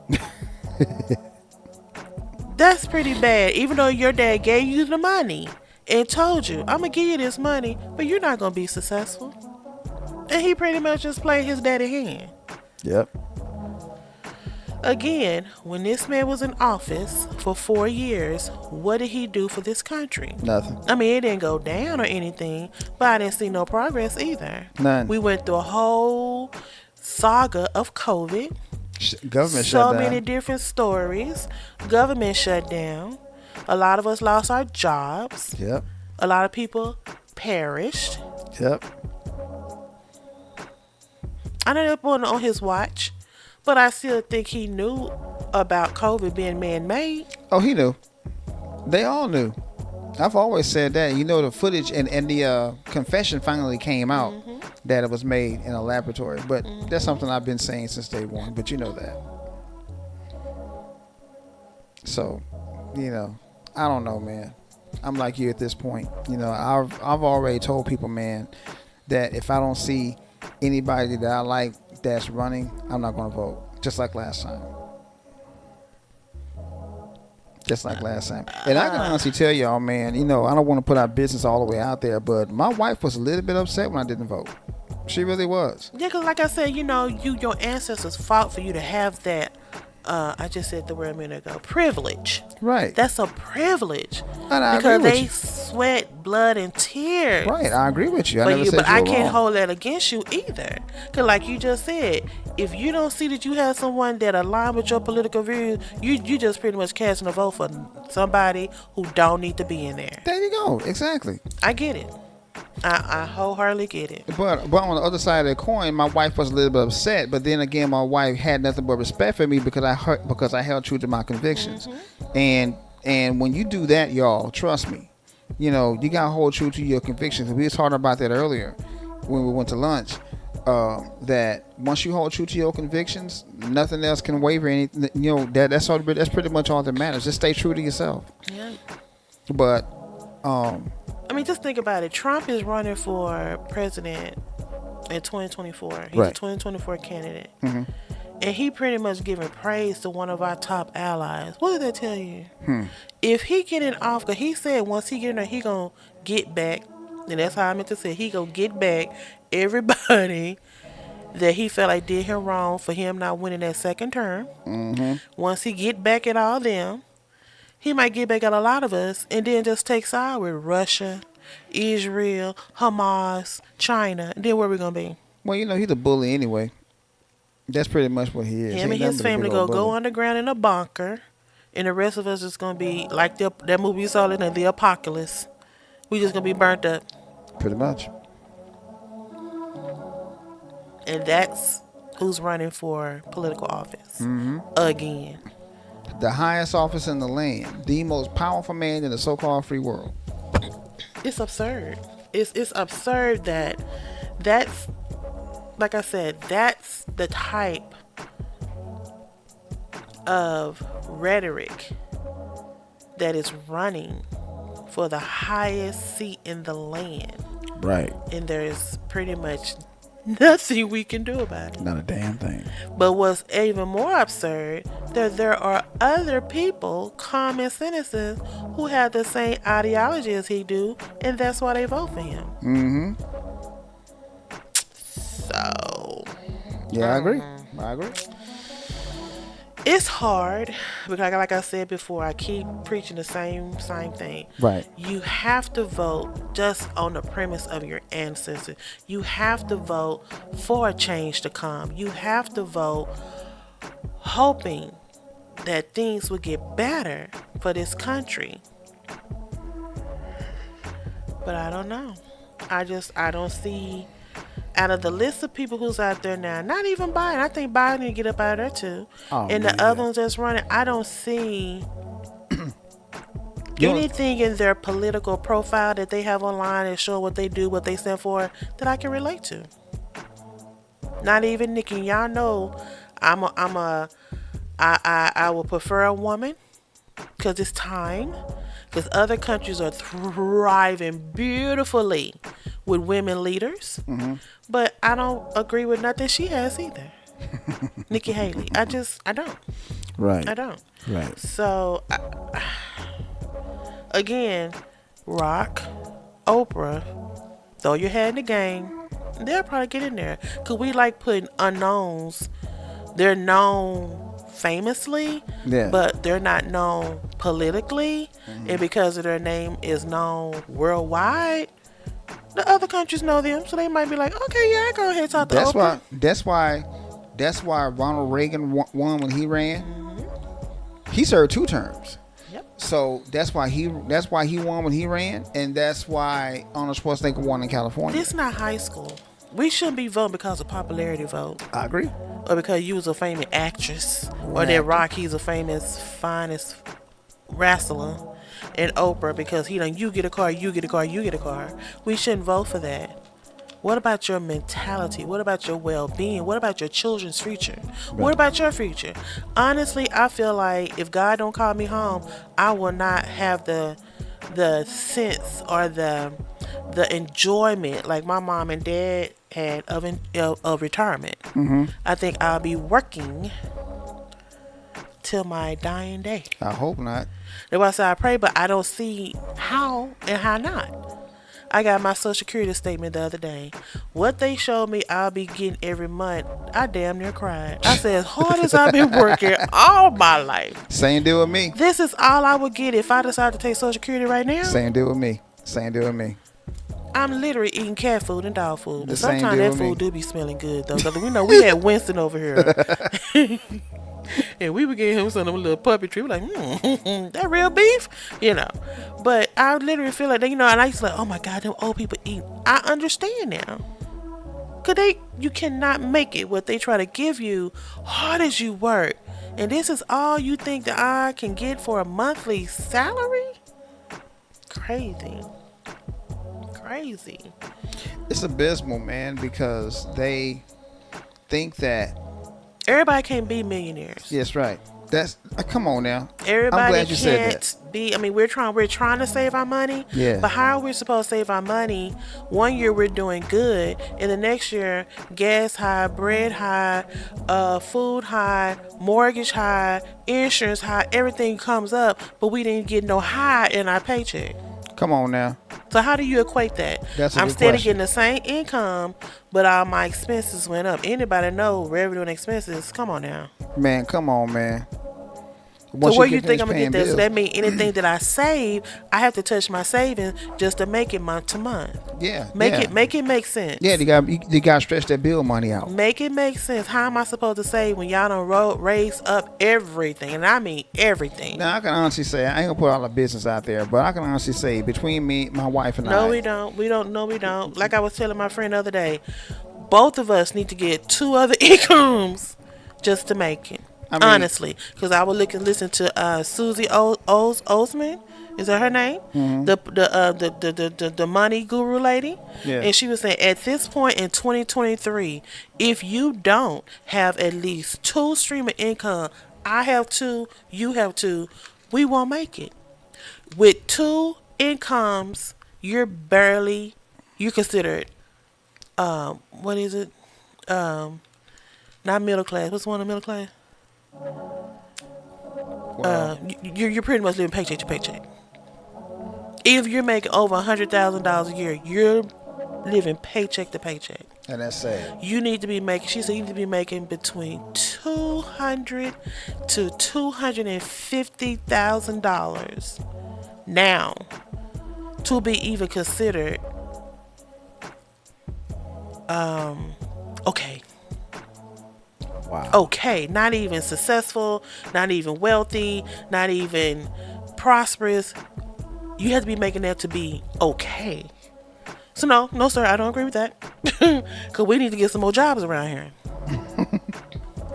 And that's sad. And just imagine we had children. Oh, man. I can't. And again, like I said, I've taken civics. I've taken government. Yeah.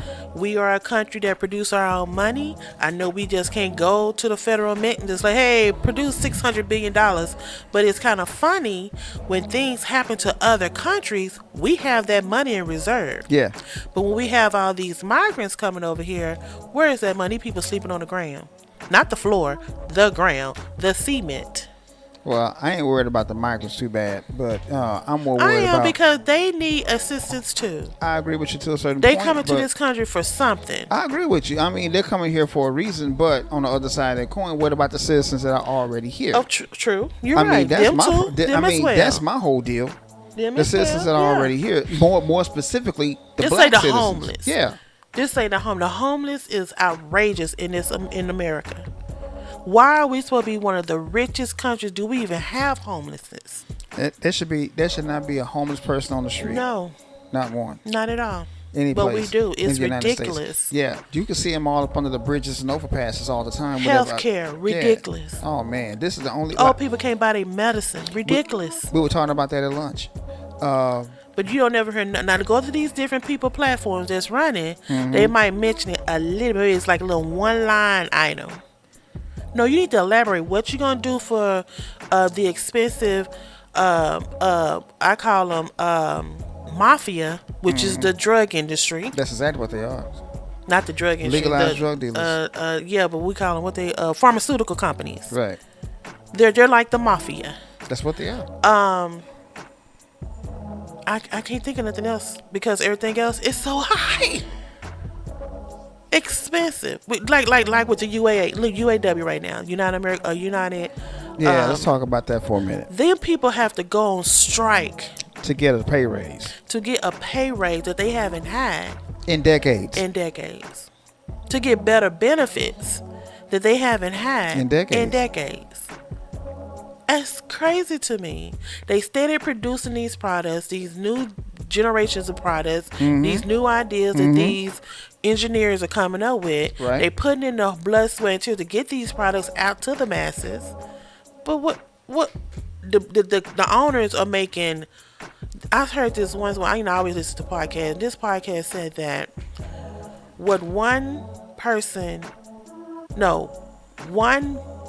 owner of a Chrysler or a Ford, his monthly income equates to 150 workers. Now, mind you, these workers make between $28 and $30 an hour. Right. So you're probably clearing about a $1,900, $2,000 check every 2 weeks. So that's about $38,000, $4,000 a month. So this man check equates to 150 times 4,000. And you can't give these people a raise or give them better benefits. That's crazy. That's called greed. Let me get my calculator. You gonna have me get my calculator because I want to know what that is. That's greed. That's all it is. That's just greed. And then had the audacity, some of the people that was on the picket line, you're laying them off. Left and right. That's crazy. This 150 times 4,000 is $600,000 a month. Multiply that times 12 months in a year. They're clearing $7,200,000. That's. Well, I heard Trump do the same thing. I heard Trump employ only Mexicans because pretty much a majority of them are illegal. And at that time when he was in business, he had Trump Towers and all that other investment property he had. They were the only one that, he would let work for them because they were pretty much what they say, they take anything. And he didn't treat them well at all. At all. That really shouldn't surprise anybody. But this is the person we want running the most richest country in the world. You're right. It's all about greed because everybody's trying to get the dollar. They just trying to get the dollar, and I don't understand that. I mean, we like what's that old saying? We all can eat. We all can eat. We all need to eat, but we don't need nobody being bullies about it or try to outbid the next person because they want the seat just because. Because I question a lot of these people. Even with Trump, why do you want to be president? You bored? You've already had it before. What you want again I think Trump wants to be president because you got to think about this. Trump is a powerful man. Let's just call it what it is. He's a powerful man. He's a lying man. He's not powerful. I agree with you on that. Oh, yeah. He's definitely a lied liar. about his power. Oh, I So agree with you on that one. technically, he's not powerful. Right. Good point. Really good He's point. not. Really good point. Really good point. I feel like when you're powerful, it shows in your actions. It shows in your day-to-day walk. It shows in your income. He supposedly had the income, but it was all a farce. So now that the truth is coming out, they say that man is not even close to what he claimed he has. So what is he? That's why he keep filing bankruptcy. Yeah. And the way they do bankruptcy now, you can file bankruptcy and still be a millionaire. I don't understand that. I thought you filed bankruptcy when you probably had like $2 left in the bank. Mm-hmm. And you can't pay your bills. I don't know.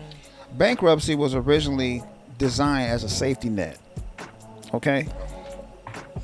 And with it being a safety net, it was supposed to help you to consolidate your debt so that way you can pay that debt off. So that way in a 5 to 12 years, 7 to 12 year stretch, then you should be able to pay off your debt, which hypothetically speaking is supposed to work. But being that the economy's in the tank, it's a lot more people filing for bankruptcy now. And that's the sad part about the situation. And that's why the economy is in the tank the way it is right now, because you got way too many people out there that's accumulated all this debt. And the reason why they accumulated all this debt is because of the government shutdown that happened under his watch. Right. People couldn't work. They couldn't go to work. Right. Because of the whole COVID scare. Because he didn't listen to his predecessor about what was coming from overseas. Even now, with the Republicans threatening to shut down the government now, why are we shutting down the government? The government should never shut down. It's like it's an entertainment factor. It's just like tuning into like a reality show. What they gonna do now? What they gonna do? It's like they making a mockery of America. And we put you guys in these positions in congressional seats because we thought that you'll get in those seats and do the best of your ability for the benefit of the people. I agree. But it's like a high school up there. Like, well, we don't like you, so we're not gonna vote you in. He needs 221 votes. We not gonna get him 221 votes. We just gonna get somebody else. We gonna bring him back. Y'all fired the man, the House Speaker. Now you trying to bring him back because nobody else can get as many votes that they're supposed to get per the law. Yeah. This is silly. It's high school. Yeah. I'm not gonna talk to Trina. Cause Trina's sitting over there, and she had Michael her three-way the other day, and I didn't like that. She and Michael, childish. Yeah. Childish. Right. But these are our leaders they who write laws, who supposed to be in the best interest of my livelihood. Let me live my life. Don't do nothing for me. Don't do nothing for me. I don't want no laws. Don't do me any kind of favors. Just let me run amok. Let me just take my chance. Don't do me any favors. Just leave me chance. alone and let me do my thug thistle and we'll be all right. I remember we was in school. They used to bring the police up there, and they supposed to be the number one person we run to. So you can't trust the police. You damn sure can't trust them now. You can't trust your government officials. Getting to the point you can't touch your preacher. Oh man, yeah. Just like I wanted to touch on I think we touched on sport about, like our preacher said today, bringing guns to church. And I know people want to protect themselves at what Malcolm say, by any means necessary. Right. I understand. I'm not crazy to that. I know this is where we live in. I'm gonna get you before you get me. Right. But come on, we can't even go to church, a house of worship, for 2.5 hours without somebody coming there trying to protect the OK Corral. But I get it, because like I said, the fair is going on down here. What happened the other day? a fight. Shooting at the fair. Bullshit. First, a week ago, it was a fight. And now the other day, it was a shooting. All them people, millions of people go to the fair every day. And y'all chose to fight because I seen him walking toward me and I didn't know it was about to jump off. Excuse me? Okay. Now, if him and two other guys are coming towards you, are they the only three coming towards you, or was it a crowd of people coming towards you? Good question. And when you shoot your gun, like that bullet could be like, I'm going to miss this lady holding this baby, and I'm going to go to the, boy, your aim not that straight, because you already there, because you're probably shaking. And your bullet's not going to go, most of the time, toward the target. Because if it did, how them other 6 people get hurt? You know what? And I hate that excuse. I hate that excuse. A bullet ain't got no name. You're just trying to justify you fucking up and killing somebody, and killing an innocent person. Exactly. There's no justification for that. I was just trying to protect myself because, girl. You ain't trying to protect nobody. You're a little bitch. You can't fight. That's pretty much what it is. This pretty much what it is. Mike Epps had a joke. He said, guns don't kill people. People that can't fight kill people. Exactly. Now, as funny as that is, he's absolutely correct. Usually the people that carry guns are people that can't fight. Now, when we was coming up, there was like 2-3 people that had guns. Maybe. But we knew why they had guns, because they couldn't fight. Now, you could throw them things now. That was a whole different thing. Nobody really messed with you because you was known as a fighter. Just like when I was growing up, I was known, oh, that's a kung fu dude right there. Don't mess with him. So, and I never really got messed with. So, and my friend Kwame was known as a fighter, because nobody messed with Kwame, because Kwame was short and he was stout, and Kwame's cousin Tony was definitely known as a fighter. So that's the problem. It's not this. It's not the gun that's the problem. It's the people that has the gun that's the problem. All right. So I don't have an issue with someone packing the piece. That's not the problem. Nope. It's the mindset behind the person with the piece. You know what I mean? So, and like Mike Epps said, guns don't kill people. People that can't fight do. And that's pretty much what the problem is. Now, hypothetically speaking, like let's say if I'm out and about and you're at the house by yourself and you got the hammer with you, somebody trying to break in, you shoot first and ask questions later. I understand that part. Like my daddy said, he said if they out there, pull their ass in the door. He said, cause yeah.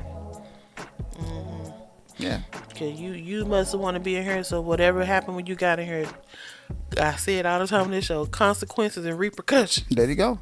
That's exactly it. Slow singing, flower bringing. I don't want it to go there, but better you than me. That's it.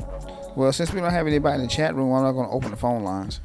But I did, before we get here, I want to mention a story that has me so bewildered. Talk about it. I have no idea or how to explain it. I wish somebody can call me and explain it. Let's talk about it. I love me some Reverend Al, and I listen to his podcast every day.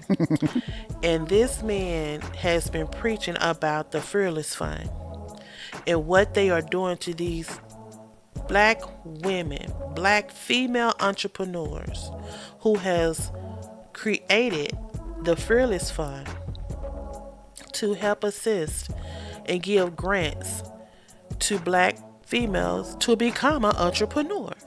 One entrepreneur pulling another entrepreneur up by the bootstrap. Ain't that what they tell us to do? Yeah. Okay. So these sisters are being sued because they feel like they're I'm gonna read it what it say.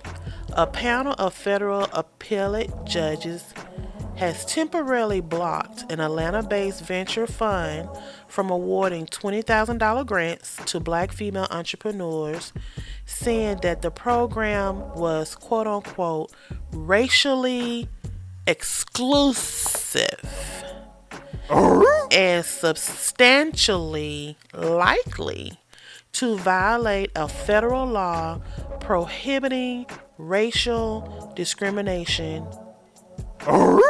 in other races. Wow! I'm so bewildered by this story because I'm just gonna put it out there. As a white woman, you pretty can walk into any bank or any loan capital place. Tell them your plight. Tell them your vision. I want to open up a dog shoe place. Sure, here you go, $100,000. I want to open up a home health care facility that's going to take care of older people. Well, your credit is not so good. Well, there's so many of those going around. Well, we just don't have it right now. So these two sisters took it upon themselves to garnish the funds from other people who felt and agreed with what they was trying to do, and help them build the capital so they can express it out to other female entrepreneurs. And now y'all trying to say that's kind of borderline racist? Because that's how I'm taking this. Am I taking this wrong? No. So tell me, how is that racist if I'm trying to pull, like y'all told us to do, pull ourselves up by our bootstraps? And now y'all trying to sue us. I'm trying to find this man name who brought the case about, because he is also the same man who brought the case up about oh god, I'm losing my train of thought.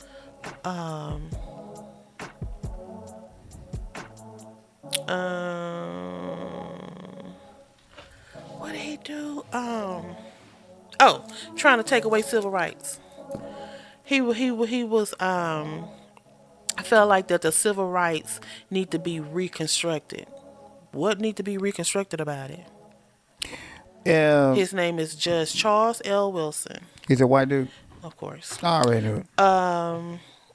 And he's the one that's pretty much brought this case against these sisters, saying that it's, for lack of a better word, racist of them to just only give money to other black women. They need to open up their doors and try to give it to other races. Mexican women are considered minority. They'll get along before I do. White women are considered minority, which I do not understand, but they'll get along before I do. But when I take my black ass up in there, they tell me, oh, we out of money. Oh, don't forget about Or lesbians. that we don't have a it. minority too. Exactly. Of course. LBQ2P, LMP, QRSTP, they'll get it too. Mm-hmm. When I take myself in there, I got my business plan. I have my portfolio. Right. I just need a little bit more. I can't get it. So I want to do kudos to these two women. I have their names here. Well, let me say Ayanna Pearson and oh god, I lost the other one's name. Hold on. Ayanna Pearson. Oh, excuse me, my allergies. Oh god, hold on. I'll tell you in a minute. Oh, Arian Simone. Okay, well, let me say this about that. I'm going to go ahead and say this, and a lot of people that listens to me are not going to agree with me, but you know how I feel about that. That's just a case of I'm white and I say so. That's sick. I agree with you on that, but that's how they feel. They feel that, you know, if a black person does something, we have to include everybody in it. Okay, just like with reparations. The reason why that personally I would love to see us get reparations, I would love to see it, but I really can't see it happening because with the way the government sees it, white people can't capitalize on it. So therefore, we're not going to get it, and I'm going to expand upon that later on down the line. But that being said, the reason why they're saying that it's racist is because white people can't capitalize off of it. Okay, so it's a classic case of, like I said, I'm white and I say so. And like you said, they want to pull us up by our bootstraps, but it's kind of difficult for us to pull ourselves up by our bootstraps when you keep taking the boots. You know what I mean? Mm-hmm. So that right there is a classic case of them taking the boots. I mean, these sisters are doing something for black women, which I ain't got a problem with, because black people. I don't even understand why they're having legal challenges though. They shouldn't. They're not going through a bank. I think that's the problem right there. It's a not-for-profit, and they're pretty much helping people out. But we're pulling ourselves by our bootstraps. I agree with you on that. Of course, Ben Crump is a part of this as well. But I agree with him. He kind of sounds like Tyree. What more do we have to do? We steady doing what you ask us to do, and then when we do it, you come with another thorn in the bush. Yeah. They keep moving the goalposts. That's what's racist. Yeah. If you want to think about it, that's what's racist. Think about this though. Because y'all not getting a part of the pie, y'all got a problem with it. Y'all have the whole pie. Exactly. We just want a piece of the rim, of the crumb. What do you call that? The crust. The crust. Y'all have the whole pie. Mm-hmm. The filling, the pan that came in, the oven that goes in. Exactly. I don't. Well, like I said, like it's a whole classic case of, you know, if I'm not benefiting from it. Because think about this for a second. Let's go back into history for a minute. Back when the Dawes Commission were taking the Native American people and putting them on what they call the Dawes rolls. Okay, white people wanted some of that too. So what did they do? They came up to the Dawes Commissioner and slipped him $5 under the table and said, "Put my name on that Dawes roll." And those commissioners were dirty as hell anyway, so they stamped it. Okay, congratulations, you're a Cherokee. Here's your land voucher. Do what you want to do with it.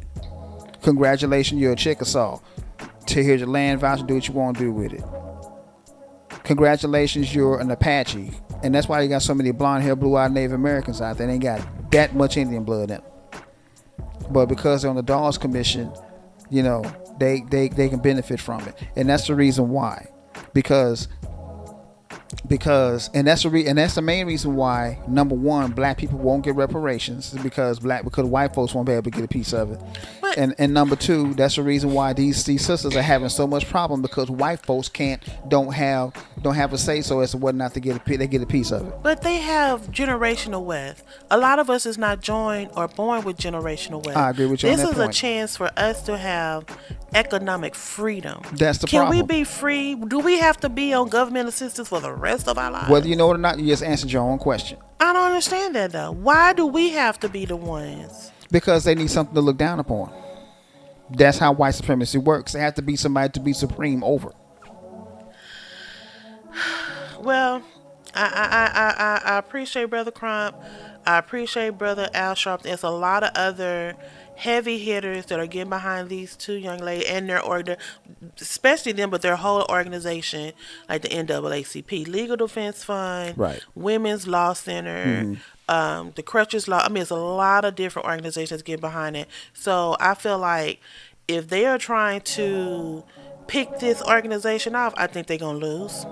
I think they're wrong. If they're trying to run this organization down, they're trying to make them do something that's not their intention of their organization from the start, they're going to be, you know what? I hate to say this, young ladies, but if you guys lose, just close the whole thing down. Find another avenue to do. Because I don't think you have to conform to the masses and start giving your vision of helping empowering black entrepreneurs, giving your funds to white people or Italian people or Asian people, because that wasn't your plight when you had this vision in your head. So I guess that's just me being petty. I think I've been hanging around you too long because I'm getting petty. I would just shut the whole thing down and find another way, get something else started. And if they're gonna take me to court each and every time, I'll be getting me a couple of nice suits together, and I'll be going to court each and every time. Well, they shouldn't be I taking shouldn't them have to court. to change. They shouldn't be taking them to court at all. But they saying it's like it's going against what I said a minute ago, like But how is it doing that though? Exactly. That's why I said I wish somebody can explain that to me. Somebody needs to explain that to me, because you got black people helping black people. That's not a problem to me.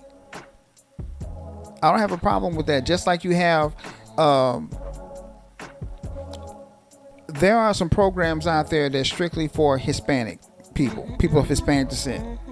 Black people can't apply for that. What's this new Asian? There's lots of Asian benefits. What are they?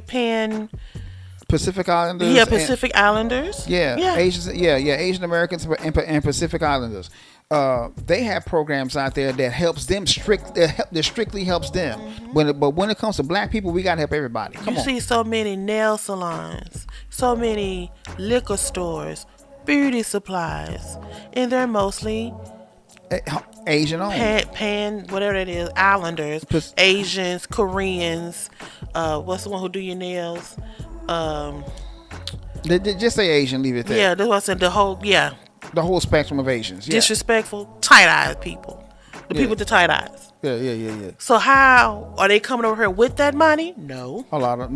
Nope, they're not. They're applying for loans. No, they don't even get loans. They get grants. So that means they getting stuff they ain't got to pay back. It's the same deal to think about this, though. You can go to Oak Cliff right now, and you go to a convenience store. Who's behind the counter? That's what I'm saying. Who's behind the counter? Yeah. Arabs. East Indians. And they got fucked up attitudes towards black people. Hurry up and get what you want to get out of here. Excuse me? Motherfucker just got in here. I don't even want nothing, bye. You can have it. Shit. Take those stale shit anyway. But here anyway. It is. They saying that the Fearless Fund discriminates against non-people of color. That's the whole point. How? It says we are a minority-led organization that's trying to assist black women entrepreneurs. They had it in their plight. They didn't hide nothing. It's in the title of their synopsis. But like I said, white people can't benefit from it. Now see, with that Asian and Pacific, how's that discrimination? It's not. Because white people, it's not. It's just a matter of why I'm white and I say so. You see what I mean? That's what it is. I'm white and I say so. They keep saying they want us all to be equal. We can't. No, they don't want that. No, that's be. bullshit. They do not want that. Trust me, they don't want that. They say that though. They say it, but they don't want it. We all should be equal. No, we're not. No, we can't. Because stuff like this is making us they not want us equal. to be equal when it comes to Convenience us. for them. Exactly my point.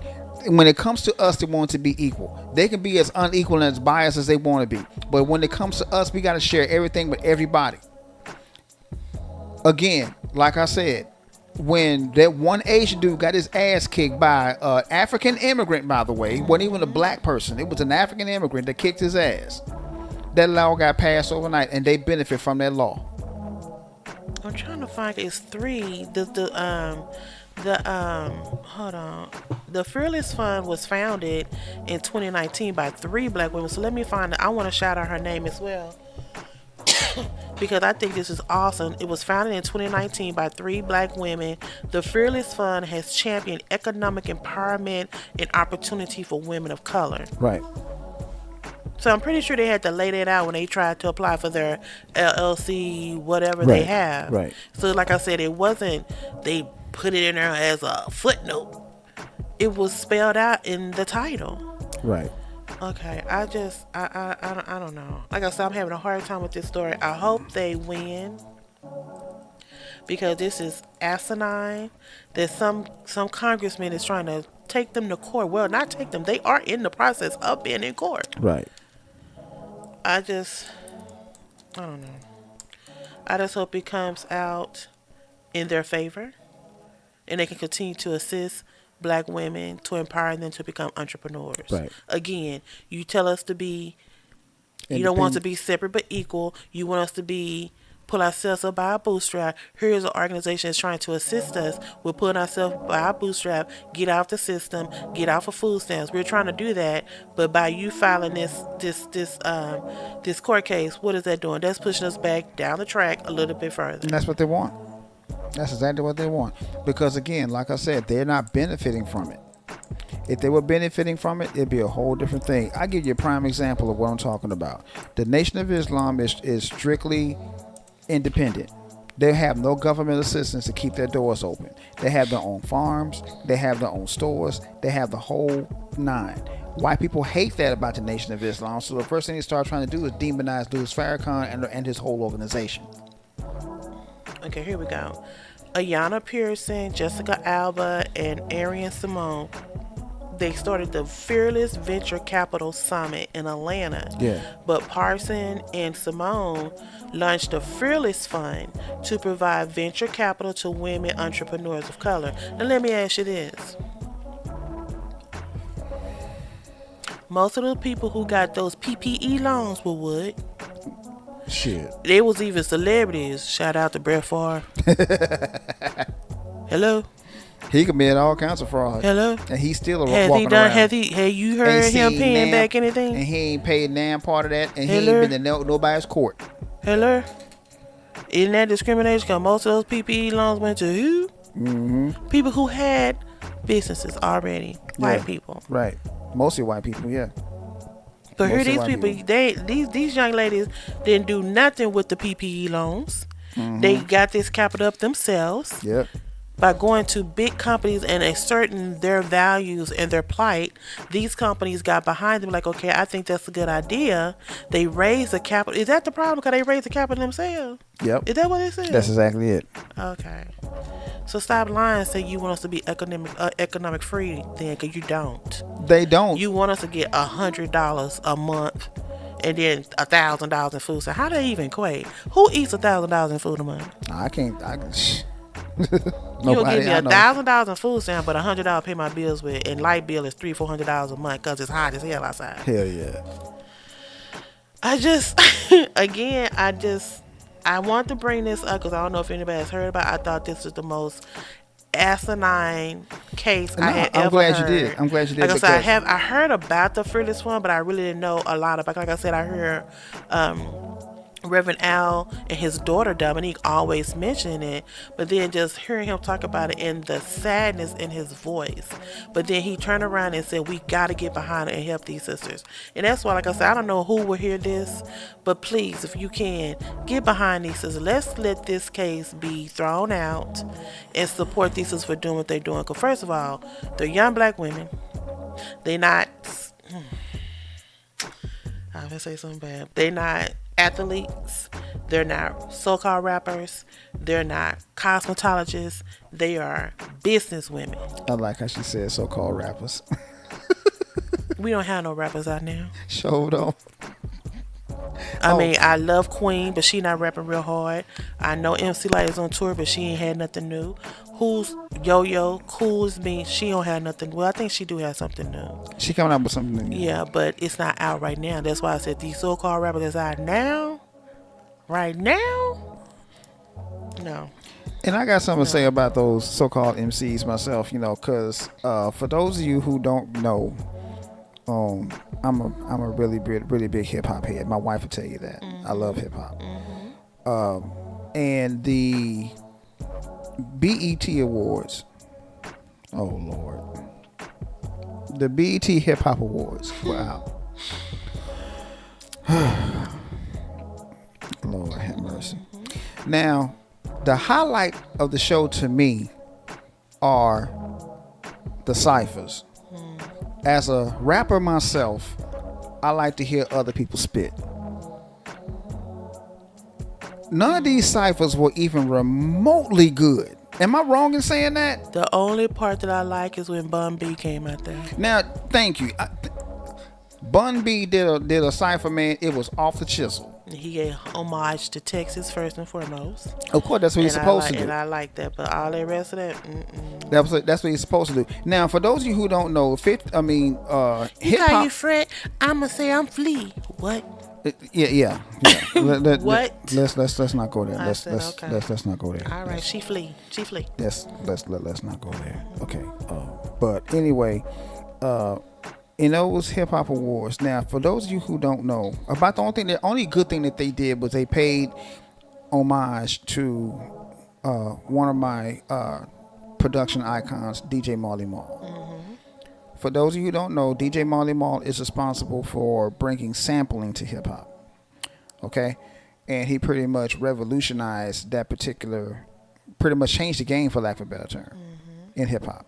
That's the only thing that they really did. But since hip hop just turned 50, so they say, just turned 50, hip hop has actually been around since the mid to late 60s. But since hip hop officially turned 50 years old, according to them, the one thing I didn't like about the whole thing was that they didn't pay any kind of respect to any of the OGs in hip hop. You didn't see not one Grandmaster Flash. You didn't see not one Melly Mel. You didn't see not one Grandmaster Cass. Melly Mel was there? I didn't see Melly Mel. Who did they gave homage to?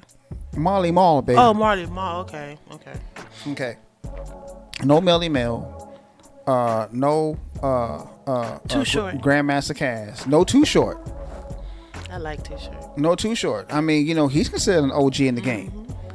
You didn't see no OGs in the game. The only thing you saw was a whole bunch of bullshit. The only OG was Bun B. Wait, now. Well, they said, okay, punk ass LL. Wait, hold on. Watch your words. And my man Rakim. Easy now. Let's correct that. LL Cool J. Not punk ass. I call him punk ass because my wife has a bit of a crush on him. But anyway, yeah, he came out there representing because he. I agree with you on that. I agree with you on that. He helped him with one of his albums, and he pretty much tore it up. Yeah, he did. Yeah, Rakim, he did all right. Oh, Rakim's a god MC. Come on, man. But anyway, yeah, I give you that. But now the part that got me is when what's his name? Swiss Beats had to make the audience stand up, man, and clap to recognize that this man was the one who started sampling. That pretty much they didn't know. Everyone half is of them didn't know using who Marley Marl was there. Right, that was half of them didn't know who Marley Marl was.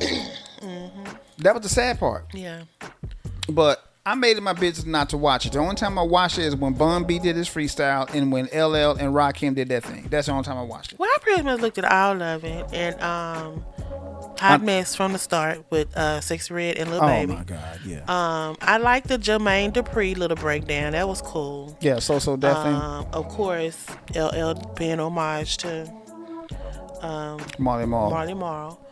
But yeah. It was a bunch of bullshit, y'all. Yeah. You know, basically. I mean, BET has gone downhill very fast. Now, you know, they trying to keep up with the culture. Is that what they call it? If you want to call it that. And you know, you gotta keep it with like social media and stuff like that. The one that I saw, I forgot the other guy name, but Charlemagne the God. They both posted. They were upset that they gave Carisha, one of the City Girls, the best podcast award. I think she come on once a month or every other week or something. This man is with the Breakfast Club every day. I think it should have been. I think it should have been. There's several hip hop podcasts out there. Mm-hmm. That one should not even have been mentioned. I mean, you got Drink Champs. I love Drink Champs. That's off the chain. I think he the one who did it. I think he the one who said we're not gonna talk about. Yeah, I think what's his name? Oh, Noriega. Yeah, Nori. Yeah, Nori. I think he the one. Him and Charlemagne the God. Yeah. Mm-hmm. Yeah, I mean, Drink Champs. So you agree with them that it should not have been her? No, it should not have been. Come on, man. What did she talk about anyway? Nothing. Some bullshit. Is that the one who let Diddy pee on her? Is that her? I don't know. Is that the one who used to go with Diddy? I don't know. I don't know. Like I said, I don't even know who she is. I don't know who. I don't know who she is. I mean, you know, is that one? The Drink Champ should have been in the mention. The Breakfast Club, of course. What's that one with Math Hoffa? My Expert Opinion. Joe Budden. You know, I never seen this podcast. You never have? No, I know he has one. I just never seen it. What's that girl Micah like? Everybody like back in the day. Melissa Ford. Is she still around? Yeah, she's on Joe Budden's show. I know she used to sing. I mean, is she still? Melissa Ford was like a model, Instagram. Oh, okay. Now I know you're talking about. Okay. I'm getting her mixed up with Melissa Morgan. I'm sorry. Okay. All right. I'm sorry. I got my Melissas mixed up. Anyway. The first big booty diva. Okay. All right. So, okay. But anyway, who else is out that has a podcast? Talib Kweli has a podcast. He said something as well. I have never heard him, but he was one of the ones who was disappointed as well. Yeah. Yeah. Well, Talib Kweli and Mos Def used to have a group called Black Star. That's how I know of them. You know, and they were dope as hell. But anyway, there's another one out too that should have been mentioned other than hers because, and I'm like you, I don't know, that was some bullshit. But anyway, I made it my business not to watch it, but I had to watch the God MC and Uncle L do his thing, you know. Of course. But of course. But other than that, man. I mean, I remember people be like, I gotta get home. The BET Awards got home. Oh, I gotta get home. The hip hop award, babe. I was like, oh, I just so happened to look at one of that's on TV. Mm-hmm. Yeah, okay. But yeah, my wife watched it, you know, and she thought I was some bullshit too until LL got his ass up there. But of course. I'm just gonna go ahead and put it out there, y'all. Of course, darling. I'm gonna go ahead and put it out there, y'all. When LL came to Fort Worth, I ain't never heard my wife scream as much as I heard her scream. Well, I screamed louder for him than I did for Ralph. I mean, it's neck and neck. They neck and neck, but L, oh yeah. And all I did was when I was young, I was like into hip hop a lot, especially when I got to college. And I just looked at it, y'all. Just looked at it. I'm like, man.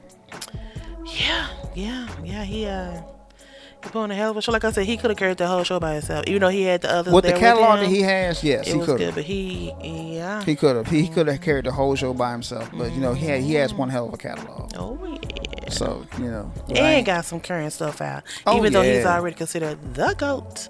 I won't go that far. I think he has 10 plus albums. He's got quite a few albums. Very relevant. Came out in the 80s? Came out in 2023, still relevant. 85. He came out in 85 with Radio. You think Lil Baby gonna be relevant in 1930? Hell no. I mean, 2020. But here's the funny part. I'm glad you mentioned that. Here's the funny part. People have noticed this right here. Mm-hmm. If you notice, the old school MCs, they selling out whole arenas. It hadn't made nothing new. The new school MCs can't even sell out a Burger King bathroom. Yep. Think about that for a second, y'all. Yeah. I'm telling y'all. Heard it. I'm telling y'all, man. And that's just not me saying that. It's the truth. It's the truth. But anyway. That's what it is. Yeah, that's what it is, man. You got anything else you want to talk about, baby? No, I just wanted to get that. We had a good show today. Oh, yeah. Trump gonna show. beat Trump. I don't even know what else to say about this Yeah, young man. that's it. But these sisters, please, if you can, get behind them and support them. 100%. If any what they call them things, petitions or Yeah. online GoFundMe's or please get behind them, because I think this is the most asinine case I have ever heard. Like I said, some of these people are wasting taxpayers' money by getting frivolous and stupid cases like this. It's like I said. It's just a. It's like I said. It's just that the fact that white people can't benefit from it, And that's sad. that's the problem. That's the reason why. Everything can't. You want it to be equal, but everything can't be equal because we've been putting ourselves by our bootstrap for many, many years. We're still trying to catch up to y'all. Let us catch up to y'all first, and then maybe we can be equal.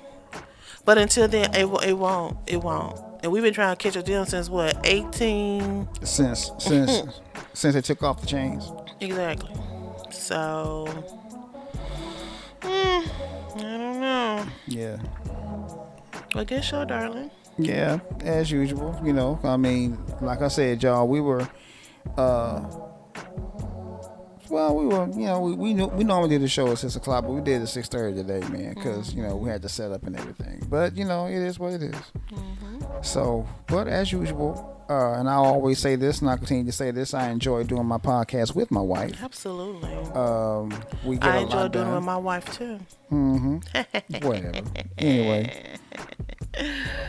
But now this is a very informative show. I love listening to the playback, and it's just so informative. Like you can sit there and just listen to it, and it just go. You know, it has a nice flow. People love the show. I like cracking jokes a little bit, but it's. I've heard some good things. Very good things. Oh yeah. People that have actually listened to the show. And they said the same thing. Said, man, you guys, y'all flow so well. Yeah, I guess because we talk like this all the time. Right. So, like I said, y'all, you know, I love doing the show with my wife, man, because I say this all the time, and I ain't just saying this. And people think that I just, you know, kiss my wife's ass, but that's not the case. I just love my wife, plain and simple. You know. I mean, one dude came flat out and said I'm pussy whooped, but what? No, bro. I'm sorry. And when? To who? To me?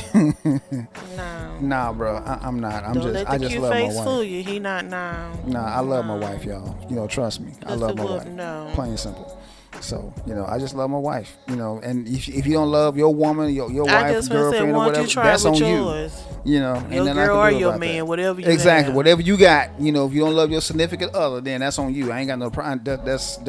Don't project that off on me. Exactly. You know, because I tell anybody how I feel about my wife. I don't give a damn.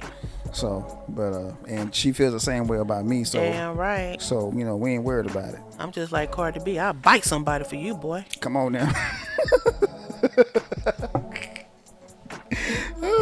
But anyway, y'all. Better redneck recognize. For sure. But you need to subscribe. Yes. Hit that notification button. Hit that notification button. Hit that like button. That like button. Tell a friend. For sure, man. I bite for mine. Come on now. Okay. I will too. I knock a motherfucker out. But anyway, don't get me started. But anyway, yeah. Scan the QR code. Scan the QR. Oh yeah. Send us some topic ideas. You have anything you want us to talk about? That's what I was about to say. Yeah. Hit that email, melanated@yahoo.com. You know, come up with a subject or anything that we want to talk about. Have some critique. You know, let us know. Absolutely. There's a QR code. It's on the screen now. So scan the QR code, listen to previous shows and whatnot, and we're gonna be coming up with some merch here pretty soon. So look out for that. That's gonna be cool. I'm gonna put that up on a YouTube channel. And y'all want to buy some merch, knock yourself out. I would love it. So get you a Melanated Thought shirt. I got one. You should have one too. No doubt about it, man. We going shirts, hoodies, all that. But anyway, y'all know what time it is. I gotta go grab. Time for me to go grab my husband. I gotta go grab my wife's booty. You know how that go, y'all. Yeah. Well, I'm Reggie O. I'm Reggie O, damn it. And I'm Mimi the Lady. And we out. Bye.